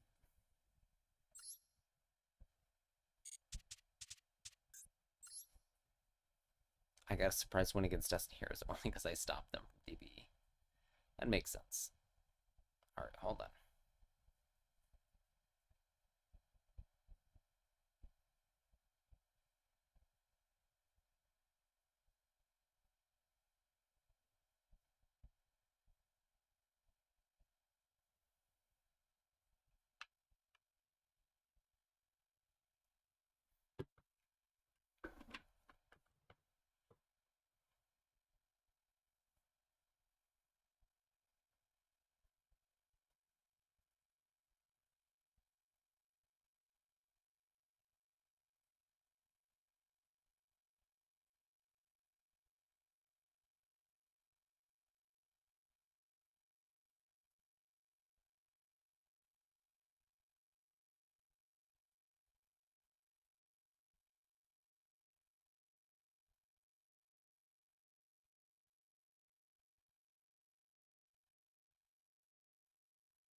Okay. Oh, Fiendsmith is legal.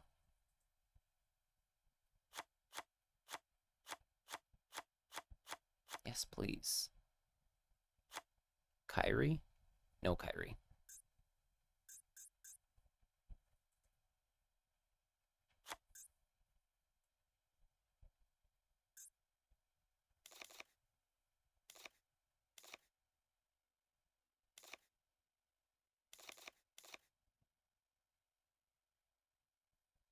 Who's that illusion witch?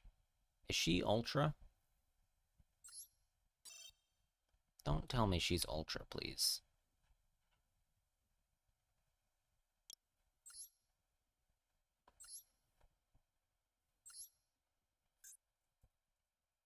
I do have a Royal Chaos Hunter.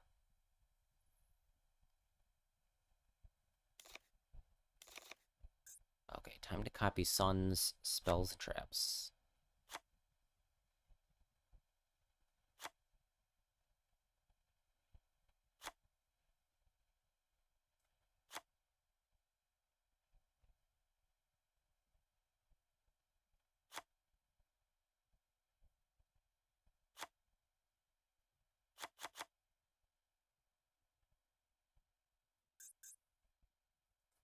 Okay, we need debtors. And the sinful spoils one.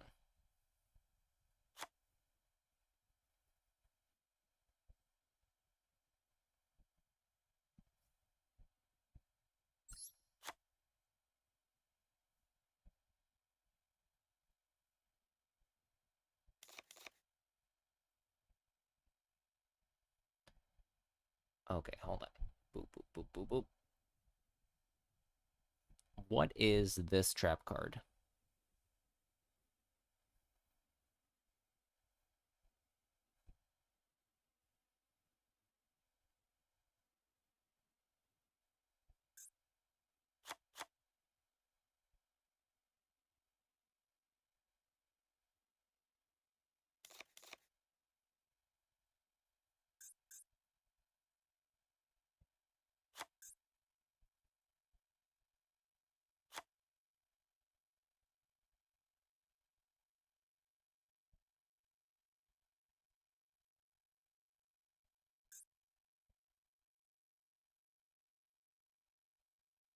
It's here. Sinful Spoils Awakening.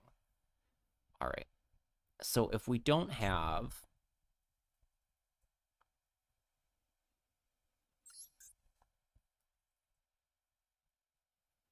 any of the White Forest babes, are we fine?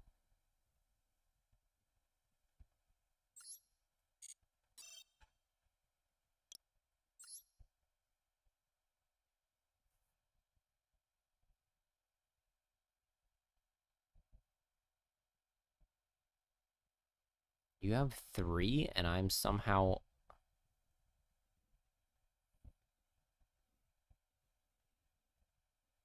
Oh, the Magician too. Oh, you have 5 things. Okay. This is probably not playable.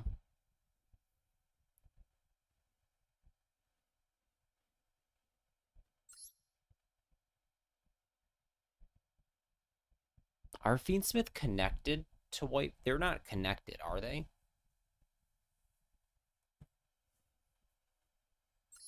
Like, Fiendsmith in lore isn't connected to the Sinful Spoils White Forest stuff.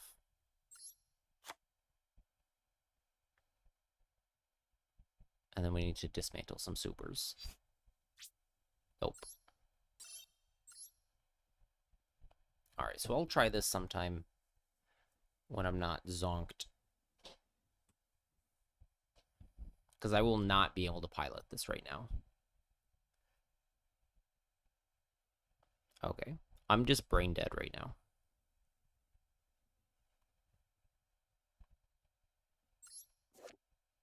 I pulled her a long time ago, and she's finally useful.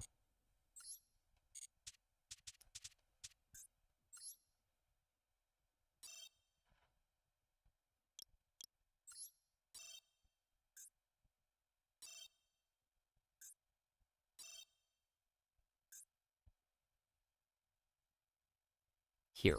She was a very long time ago. After Kit Kalos, before this set came out.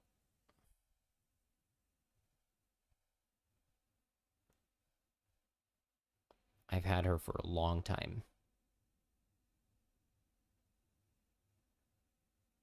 What is this card? Oh. This is a cool card.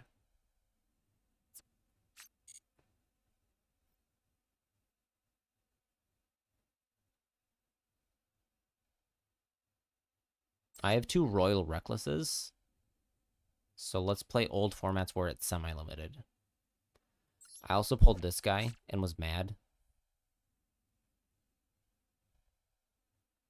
I was relieved it wasn't a Royal like you are, because I would feel conflicted.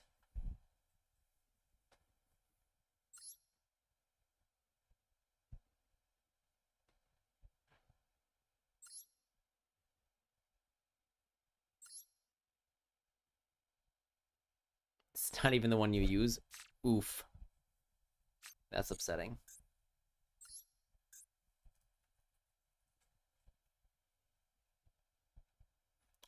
Hama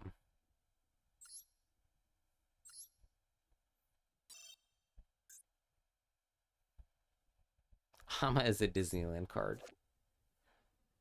If this card is synchro, someone using a synchro monster's material can make a second attack. Okay, sure. Not getting there.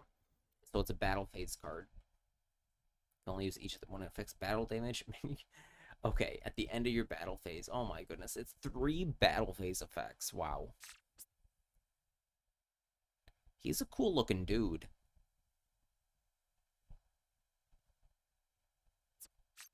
He looks like.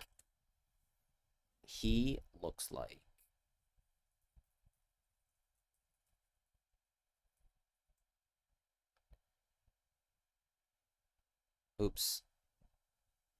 He looked like my boy Waspinator.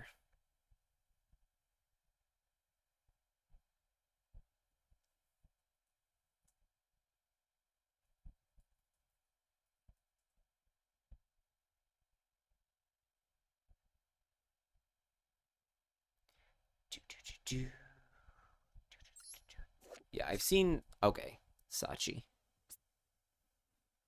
She's cute.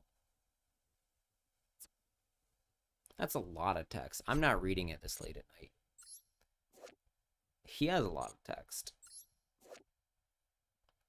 Azusa has a lot of text. I feel like I've also seen this guy summoned. Beast.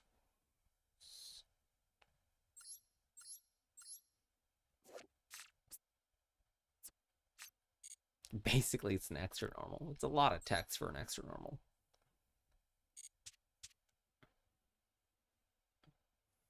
Okay, I had something else I needed to look at. Now I can't remember. Beast.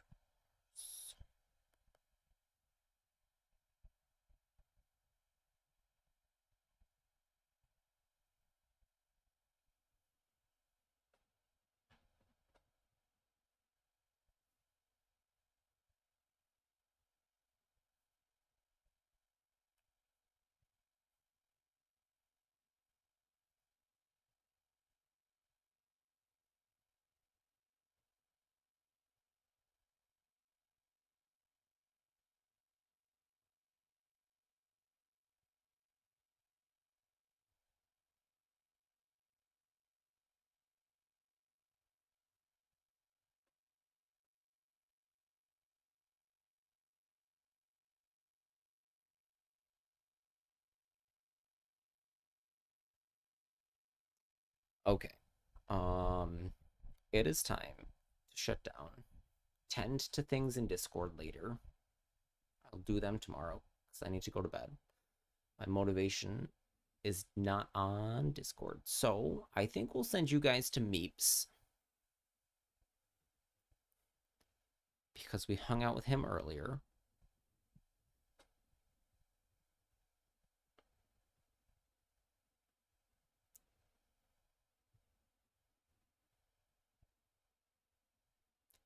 Flash Frost is playing Elden Ring.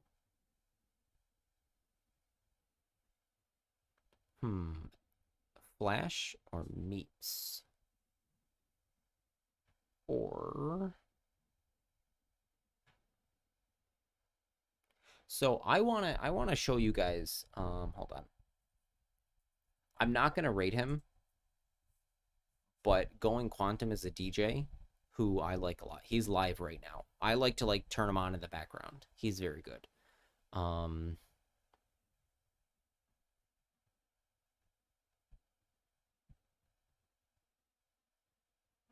I will just check in on Flash Frost on my own. That's my like thought here, is that I want to say hi to him. So let's send you to Meeps. Meeps is doing some viewer duels. Good night, guys.